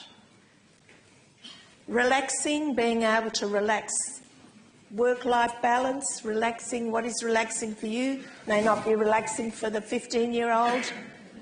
Investing in relationships, spending more time. Working hard, having commitment, ambition, industry. I mentioned Duckworth and grit. Physical recreation, keeping fit and healthy. The journalist, scriptwriter hated sport, but he has to do something to keep fit and healthy. Focusing on the positive. I made it really easy for you today because they're all helpful coping strategies. Accepting one's best efforts. That's a big one, and it's really the personal best. So a lot of things come back through different research and different questions. Social action, doing something good for somebody else or doing it in a group is very fulfilling. Giving is much more satisfying than getting. Seeking professional help, all of us need to think about it. Last night we had a terrible disaster with the hot water tap wouldn't turn off in the bathroom and it was pouring at 12:30 at night. Who helps? Well, my husband did it. Went outside the house and turned all the water off and started working on it. Anyhow, but you need to know when you need professional help. I was a cynic and I said to him, get a plumber. You'll make it worse. He's no plumber. Anyhow, he fixed it. I had a hot shower. Humour is a good coping strategy. Seeking spiritual support. Watch that one. We often get challenged. Schools, there are different schools. Your children go to different schools. Some schools have that as an emphasis. Other schools don't have that as an emphasis. But really, all these items were generated by adolescents when we developed these scales. But I said to you, there's no right or wrong coping. It depends on the context. If you had an exam or you had a top presentation, if I had to, yesterday, just sit and pray that my slides would be ready for you, they wouldn't have, right? But if I've been a really conscientious student, done all my homework, preparation, etc., got ready, and then I thought I could have said, I hope it'll be a warm crowd. That can be helpful coping, right? I wasn't relying on it. So really the same strategy can be helpful and unhelpful, and I'll show you in the negative coping. But these positive coping strategies, we want you to upscale on the whole. In the right context, you want to use them more and more. By the way, theoretically, there are an infinite number of ways of coping because there are an infinite number of situations you find yourself in. But as a measurement, we have been able to reduce it to 60 items, and you're seeing them in 20 categories. Okay, less helpful coping strategies. See if you agree, see if they fit. By the way, another way to put it in, the guy who wrote 7 Habits of Effective People has made zillions of dollars. I haven't done that. But there are good coping habits and there are bad coping habits. So you can call them habits. Okay? And by the way, we all know habits are harder to get rid of than to develop. So if you've got bad coping habits, start getting rid of them. I put spiritual support there as the example. If you've got the exam tomorrow and all you're doing is praying, not good enough. Worry. Look at that guillotine, that axe. Jack, or Jock, was a really good cartoonist, did this. It's a big one. But it also falls in the same category that I said about spiritual support. If I didn't worry a little bit about today, I wouldn't have done adequate preparation. And if I worried too much, I might have lost my voice and not been able to turn up. And let me tell you, as a teenager, I think my mother had an event that I didn't want to turn up to. I was really nervous about being introduced to these people. I did lose my voice. So the mind and the body are connected. So too much worry, and guess what? Anxiety and worry go together. And paediatricians will tell you that parents are there with their children because anxiety is the biggest concern. And let me explain how we might deal with that. Similarly, wishful thinking. Now, I have in my books a lot of wonderful stories of people who got lost in the bush, lone sailors and the disaster in Tasmania, the mining disaster. Some of us remember it. All of those people actually survived because they had hope. They will tell you their stories and there's hope. So hope is part of it, but they didn't stop trying to have some humour, forage for food and whatever. So wishful thinking alone doesn't necessarily get you there, but wishful thinking could. And if I wanted to write that novel because I'm so dying to write a bestseller, having a good imagination would be fabulous. So really, it could be a quality to develop.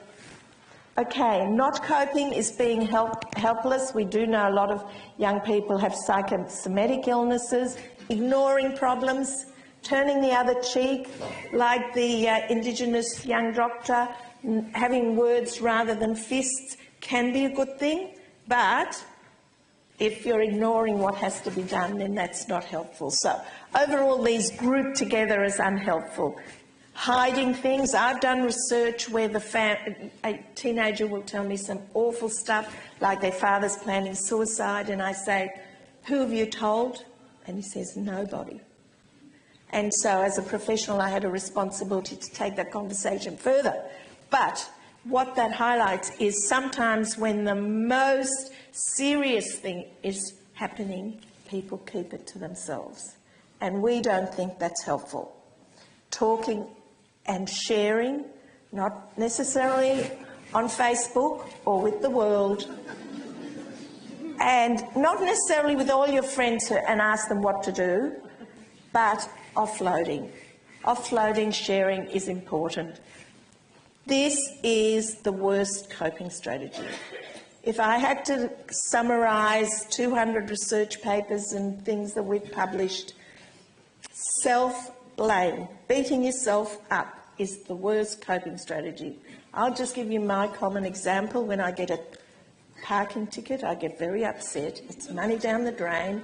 Why didn't I look at the time? Why didn't I read the sign? Etc., etc. So I do go mad at myself. But how long will I go mad at myself for? Will I stop myself getting on with my work? And so often when things go wrong, there are people who always blame the other. And I can give you another lecture about those who externalise. It's always the cop's fault, it's always the traffic, it's the government's fault, etc. The other. But at the same time, blaming yourself doesn't get to a good moving forward. Taking self-responsibility is a different story, and when I do this in Asia, everybody asks that same question. We want our children to be responsible, but we don't want them to flog themselves. Evaluate how you coped and then do it differently. Acting up, being naughty, that's a big one in schools. Reducing tension, and we put a lot of these things together because kids answer these questionnaires at schools and we don't want them to disclose things. But there they are grouped, helpful, unhelpful. There's the adolescent coping scale and then there's the coping scale for adults. Looks very similar, the language is very similar. This guy, Robert Sapolsky, has anybody met this book? It's a bestseller, multiple prints. He's at Stanford. He's a biologist, not a psychologist. Why zebras don't get ulcers. And the simple explanation is, has anyone been to Africa? If you've been to Africa and you've watched on the Masai Mara, there's the wild animals. The zebras will be at a watering hole and the lion will come. They will group together and dart furiously and escape. They don't sit around anticipating. And what we humans do, we anticipate. We worry. We're worrying about the next climate disaster. We're worried about the next thing that's going to happen. We're worried about Christmas and who's going to turn up and how rude will they be, or will I have enough food, or whatever. And that is what is causing our ulcers. We anticipate stress. We create stress because we worry. So Sapolsky, YouTube, you can read him, you can see him. He's fabulous. But why zebras don't get ulcers, and he's been published so many times, it's obviously true. No self-blame. I wanted to leave that message with you. Okay, I've only got a couple of minutes, but what I really want you to do is put your hand in front of you. This is what I would do if your students were here. I do this with any student if they're going to a new job, if they're going to a new home, a new suburb, a new location. Who would be the people you would ask for help? To avoid worry, we need to feel secure. Think about how many people come, or think about the biggest problem you had before. How many people had someone they would turn to deal with their biggest problem? Okay, so only a small handful. You were thinking about your biggest problem. To go away, think about how you could find 5 people that you might turn to for that problem. Another problem could be very different. But what we feel secure, we once couldn't sell a house. I bought a beautiful house, I couldn't sell the one I lived in. And the big worry was, who could I ask for help? Who, the bank? Okay, but generally we all need to feel secure that I want to sleep at night, I didn't have to ask for help. We sold the house that we bought at a loss. But it means we got out of it. But the security for me was to know where I could go for help. Similarly, if I was talking to the students in the other room, that's what I would be getting them to say.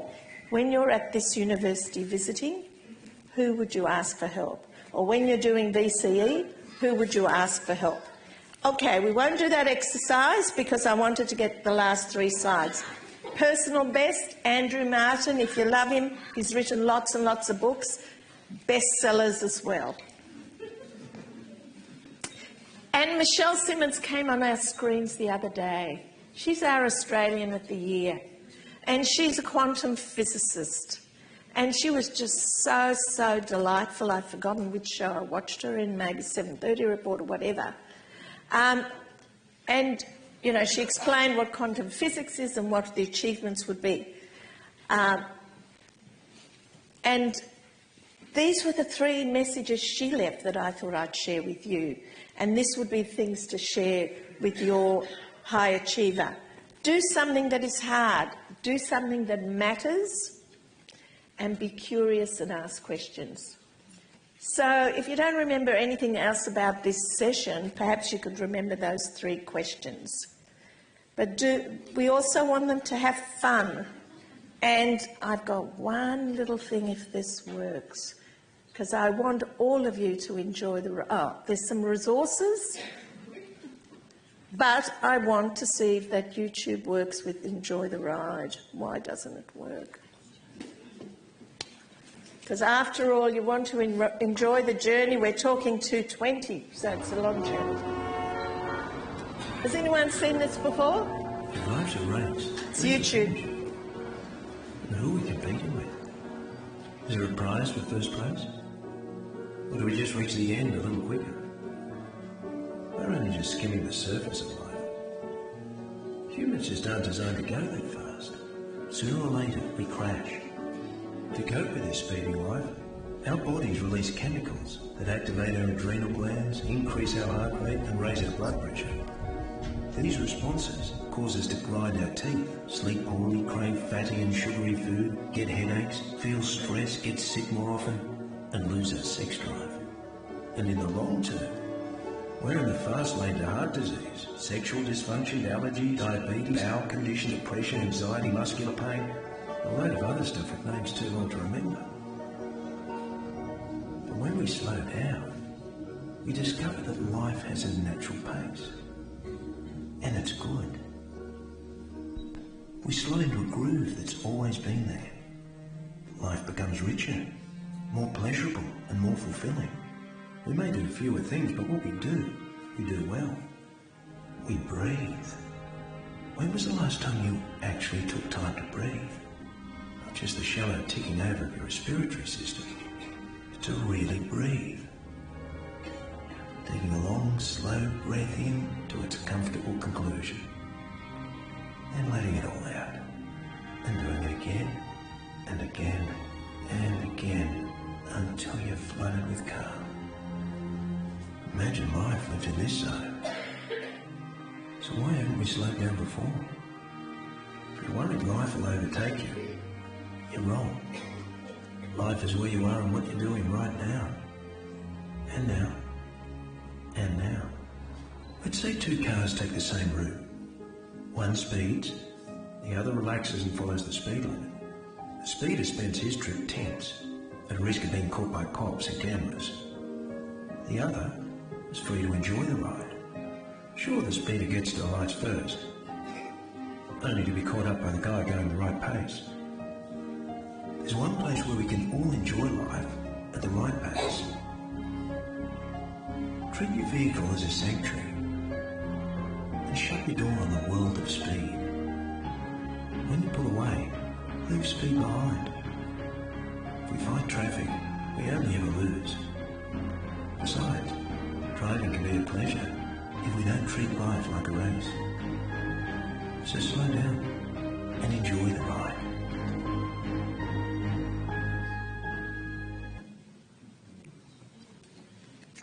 That's mindfulness for you.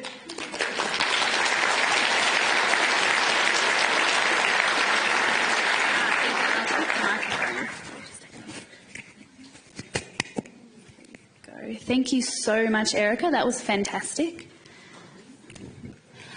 Yeah, thank you.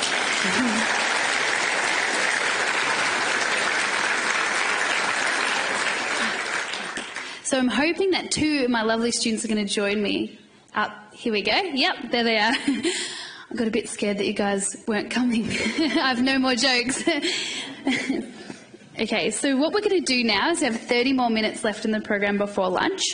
So get my lovely students to sit down. I have one microphone, so you're going to have to share. You might have to get close. There's meant to be two, but one is missing. So I'll give this one to you first. And what I'll do is I'm going to stand here and ask the questions, and my lovely students are going to talk about their experiences. So I'll get you both to introduce yourselves and what degree you're studying. My name is Rumesa, and I'm currently... Oh, this is so weird, hearing yourself on a microphone. I was a third-year biomedicine student, but I've now graduated, so yeah. My name is Saran. I just finished second year Bachelor of Design. I'm majoring in architecture and landscape architecture. Fantastic. So I was wondering if each of you could talk about your experience in year 11 and 12. Cool. So I am an international student from Japan, and I came to Melbourne to study in year 7. So my parents are still in Japan. So in year 11 and 12, I stayed at homestay house. So I'd say my host parents were really, really helpful and supportive in so many different ways. So I'm a local student, and I studied VCE as any regular student would. Nothing too spectacular, but yeah, I think I was quite a diligent student, quite studious, as probably all of your children are. And yeah, it was a really enjoyable experience. Just studied really hard, and here I am. Yeah, so how did you manage your time in year 11 and 12? So as for time management, I tried to balance it out with social activities. So in year 11, I was more involved in extracurricular activities. I did some work with the YMCA and I did some camps and that sort of thing. And that was a follow-on from year 10. So year 10, I was also quite active in terms of extracurricular. But for year 12, I actually made the decision to cut most of that out just because I wanted to focus really heavily on studying. I didn't go, over the top, I don't think. I tried to average like maybe 3 hours studying every day, but obviously it varies, as you would know. There are times where there's just so many assessments. But, for the most part, studying was, just a major part of my life. So, yeah. And I'll ask the same question to you, Sarah. How did you manage your time? It's a hard question because I was involved in different activities at high school as well. I was in different kinds of music bands. I was school captain. I was in social justice group, so I did a lot of volunteering, performing music and so on. The best advice I got from my teacher was write down everything you do and find the time you want to spend for study for each day of 7 days for a week, and then prioritize the subject that I found difficult and allocate the time, the total time I have for study to the subjects I was taking. So I know how many hours I should be spending for each subject. And then I allocated those time to my timetable for a week.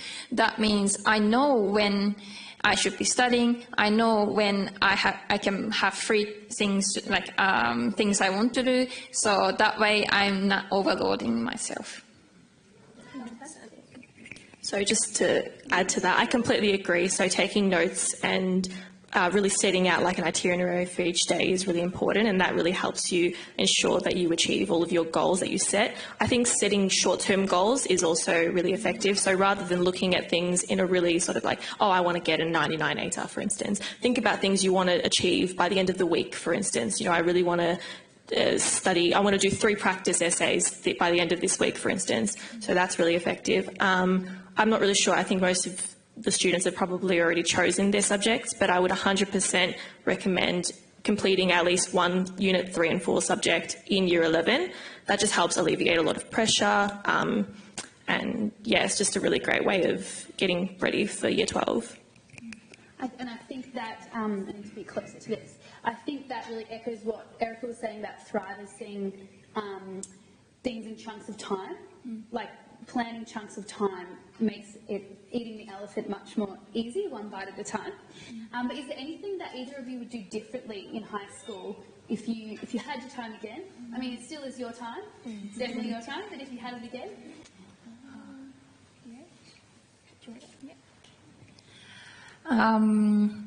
I might have chosen different subjects because there was so many subjects I wanted to do. So I did English, Japanese, design, studio art, method, and specialist maths. I wish I could have fit some more science subjects in, but yeah, I think I don't regret my time. I did the best I could do, so yeah.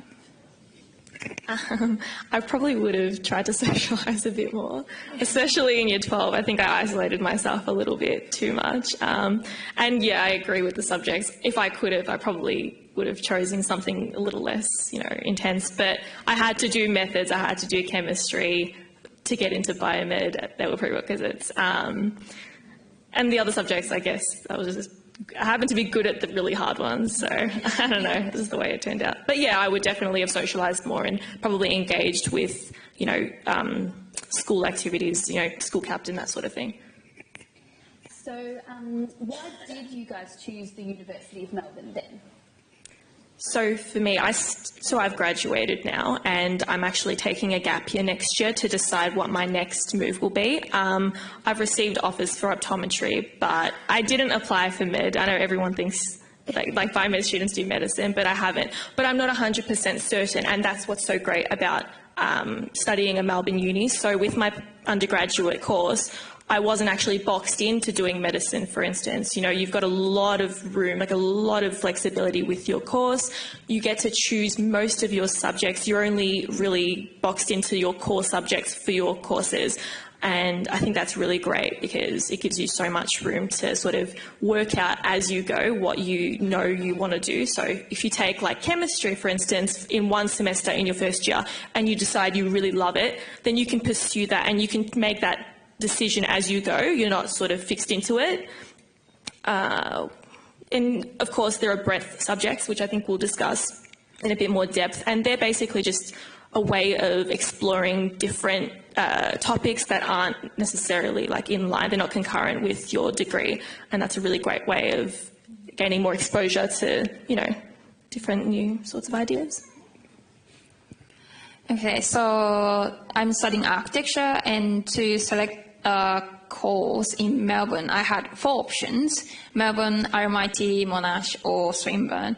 I'd say Melbourne and RMIT are 2 of the most famous ones, and either course would have been, you know, wonderful.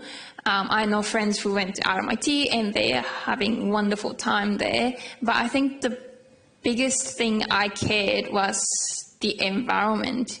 When I thought about myself studying in the busy city campus of RMIT, where you have to cross road all the time, where you have a lot of noise, dust, people smoking in front of the buildings, I didn't like to study there. On the other hand, I found Parkview campus so beautiful. Like, you can sit outside under the trees and study, have lunch, talk, you know, with friends. Yeah, so campus was the biggest factor for me. But also, as Ramesa said, breast subjects was another appealing point for me, because I have interest in things other than architecture. So breast subjects have been really, really helpful for me to kind of diversify my interests as well. Excellent. And so you're studying architecture. Did you want to talk a little bit more about the major itself? What has your experience been like so far? Sure. So architecture course is mainly made of studio subjects. So you have 3-hour studio per week and lecture, and you pretty much spend time discussing different architectural concepts of different architects, famous architects, and kind of develop your ideas, concepts for a project. And you have to do presentations at the end of project, often in the middle of the semester and at the end of semester. So you get to learn a lot of skills to present your ideas in logical way, how to justify your views and so on. So it's not only about architecture, but also the communication skills that you need to be able to sell your ideas. So that's biggest thing I enjoy. I also take building system subjects, construction subjects, architecture history subjects, and yeah, other breast subjects. Yeah. Fantastic. And Ramesa, did you want to talk about your major? I don't know if you... Yeah, sure. I haven't got that, no. Yeah. So I majored in neuroscience. So you study neuroscience-based subjects in your 3rd year of studies through biomedicine. And for me, that was the best option because I have a strong interest in optometry and the visual sciences. And as you guys probably know, like the eye is an extension of the brain. So it's basically neuroscience. As far as subjects go, there weren't any practicals or tutorials. It was all very lecture-based. So that could come as a con for many people. But for me, it really helped me sort of hone in on what I needed to know because the lecture material was all you needed to study and it was really focused on that. But it was incredibly interesting. You know, I learned all about brain circuits. I learned about, you know, cutting-edge technology when it comes to neuroscience. I took subjects in visual neuroscience in particular, and that helped me obviously reinforce the idea that I wanted to pursue optometry. And yeah, it was mostly just neuroscience. A lot of it. Feeling terribly inadequate. So you both mentioned breadth, which I didn't touch on too much in my presentation, but basically breadth is the opportunity for students to study elective subjects outside of the field of their major. So neuroscience or architecture are complemented by roughly 25% of subjects outside of the field of that degree. So what kind of things did you study as breadth and how did you find that? So when I first came to uni, I was really excited to just study something that was so out of, you know, anything that I'd ever learned. So I took a subject called An Ecological History of Humanity, which, I don't know, I just looked at it, I was like, oh, that sounds really complex, I'll do it. It ended up being really interesting.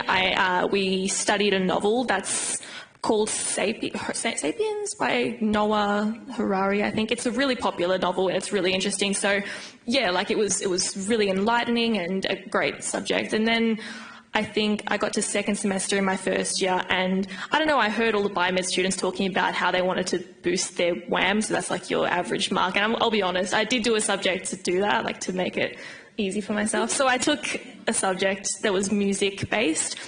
Not to say that they're easy by any means, I don't know, it was actually very difficult, but, you know, it was really worthwhile actually. It was a subject about the psychology of music, so I did that, and then I didn't really take any breadth streams, as they call it, so that's basically when you take breadth subjects through your time at uni that all relate to each other. So you could do a language, for instance, through breadth. So you could take Latin all the way from your first to your third year, and by the end you've, you know, mastered Latin. But for me, I just took sort of really random subjects. And by the end, in my third year, I studied religious studies. So I took one that was like related to my religion, and I found that really interesting. So if you guys are interested in that sort of thing, that there are religious faculties at this university and they were really, really great. So, yeah. Since I'm doing double major in architecture and landscape, I had to use pretty much all my breadths in first year and first semester of second year. So in the first semester, first year, I just took the ones I was always interested in but didn't get to study in high school. So I did Principles of Marketing and I did French 1, which are both wonderful. I really enjoy both. I learned a lot about how to write academic report in marketing. That was a big hurdle, but I thought, you know, I simply enjoyed the subject, didn't really care about the mark, so that was good. In second semester, first year, I did a subject called Law in Society, so it was more ethics or philosophy-based subject.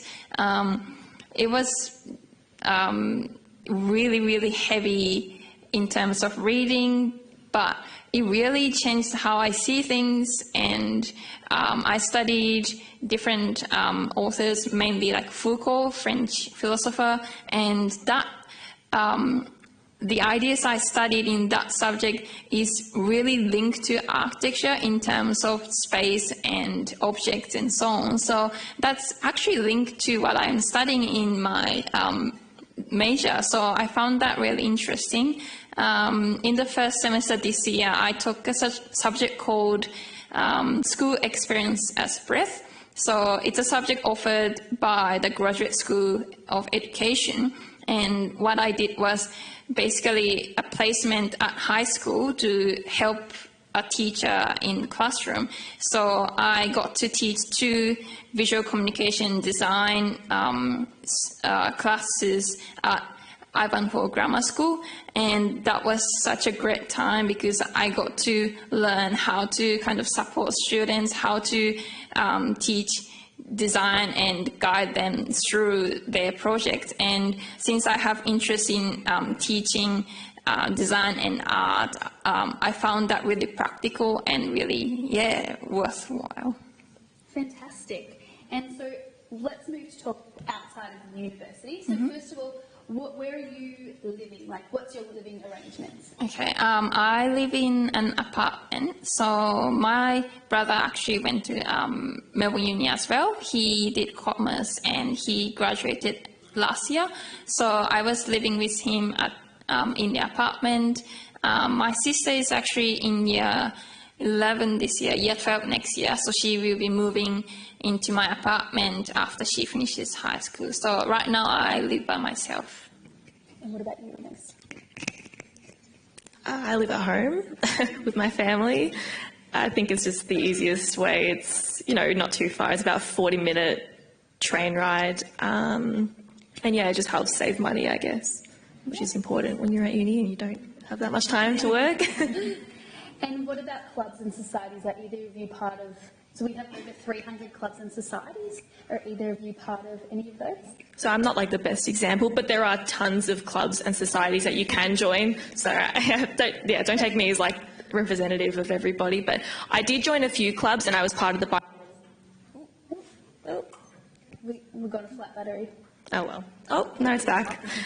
So I was part of the Biomedicine Student Society in my first year, and I also joined a couple of clubs that just intrigued me, just based on my personal, what I like and what I don't like. And I kind of fell off that in my second and third year. I was just so consumed by studying that I didn't really even think about joining clubs and societies, but I ended up, becoming a student host, and I do a lot of work with the external relations team. So that's how I kind of stay, in touch with the university services and everything. And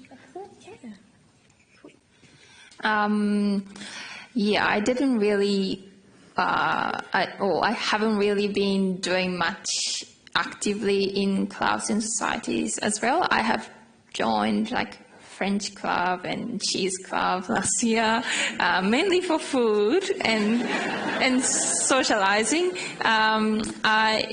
Through cheese club, I got to meet other, cheese club. They're actually like coffee clubs and like chocolate club, and they're really nice. I got to meet other people from the same faculty, from other faculties, and like I hang out with them outside of uni as well. So that was a great way to kind of connect with people outside of my cohort and so on.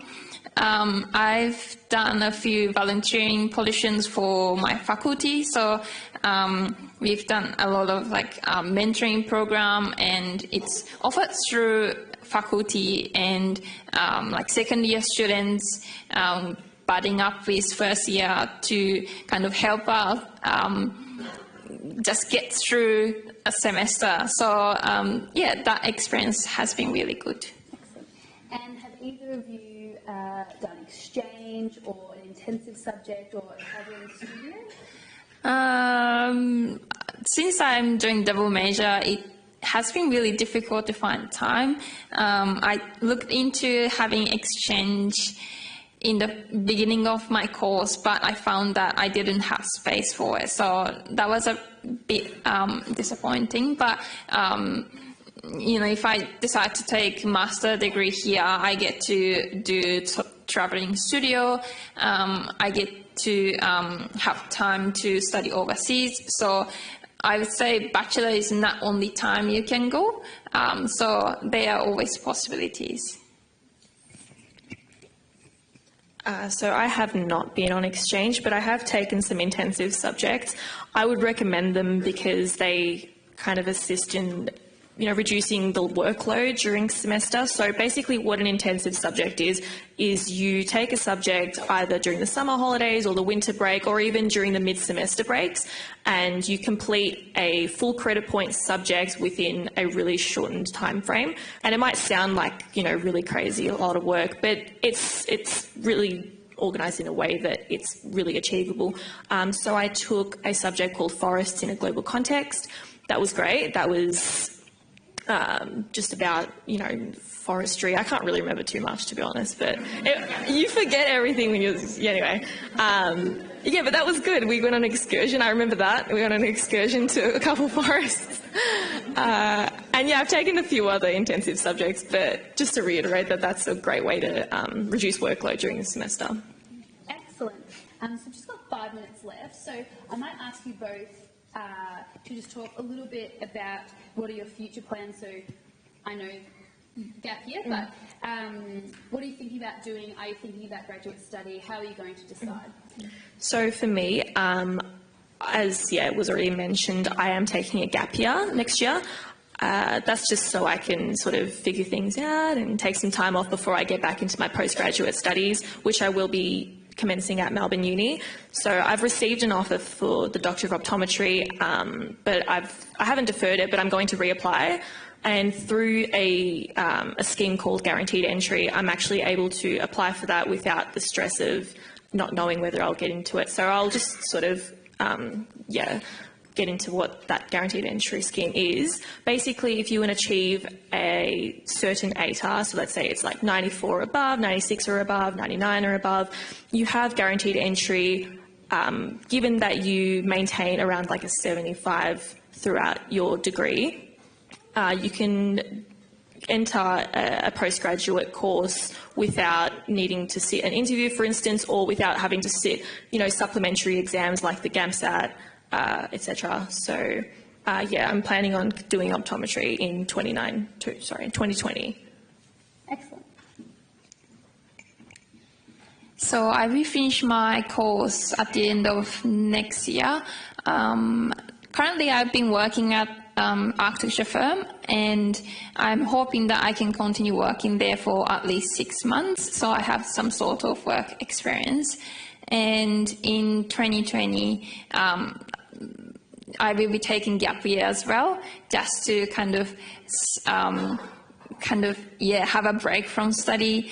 And also, I'm in a music band, and I'll be having a Europe tour in the middle of year in 2020. So I will be having 3 weeks of tour, and afterwards I will probably stay in Europe. And I have a long list of buildings I want to go and visit.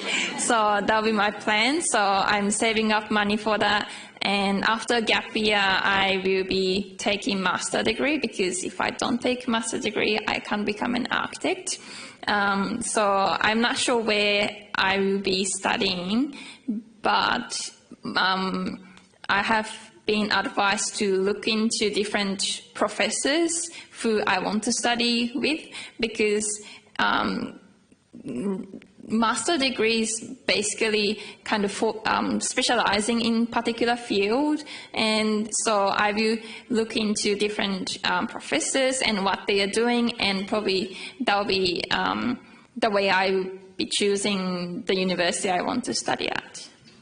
Excellent, thank you. Well, I think we might leave it there just before 1. If anyone had any burning questions, we would be open to it.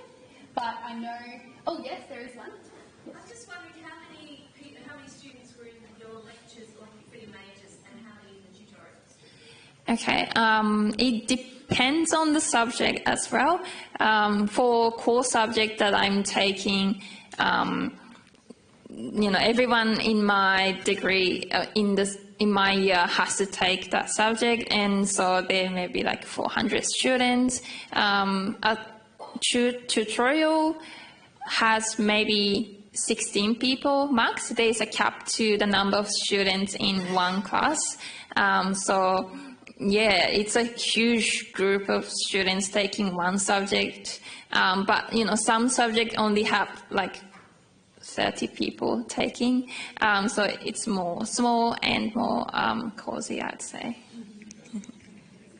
Yeah, as Sarin mentioned, the core subjects definitely had a much larger cohort. So with Biomed, I think we had between 500 and 600 students for the core subjects. A lot of my lectures were actually in this theatre, so to give you guys an idea, this lecture would have been full maybe for the first 2 or 3 lectures at the start of the year, and then it would just slowly decline. Most students just ended up watching lectures online, which is something obviously the university offers, lecture capture. But yeah, for some of my subjects, there were, 50 students. Some of my subjects had, again, like 500 or so, or even more. In terms of tutorials, as Sarin also mentioned, they were about the size of a regular traditional classroom that you would see in high school, so maximum of 25 or so. Yeah. Excellent. And yes? What's the name of your band? It's called Austrian Youth Band. We do marching and sitting concert. We've done like Anzac Day marching. We have performed at Town Hall a few weeks ago. We have performed at Crown, and we do all sorts of gigs. Thank you for your interest. I think we're probably going to head into lunch. My vision is pretty good, actually. But I can't see any more raised hands. So what I'm going to say is we're right on one.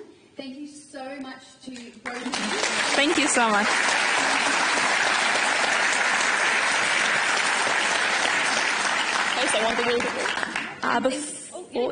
Before we leave, somebody left a pair of glasses at the front. If anybody has a pink pair of glasses that they're missing, they're over here, so... Anybody? Anyway, I'll be here. Sorry.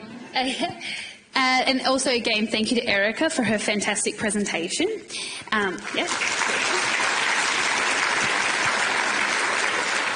So, like I mentioned, lunch is upstairs where we registered from now until 2.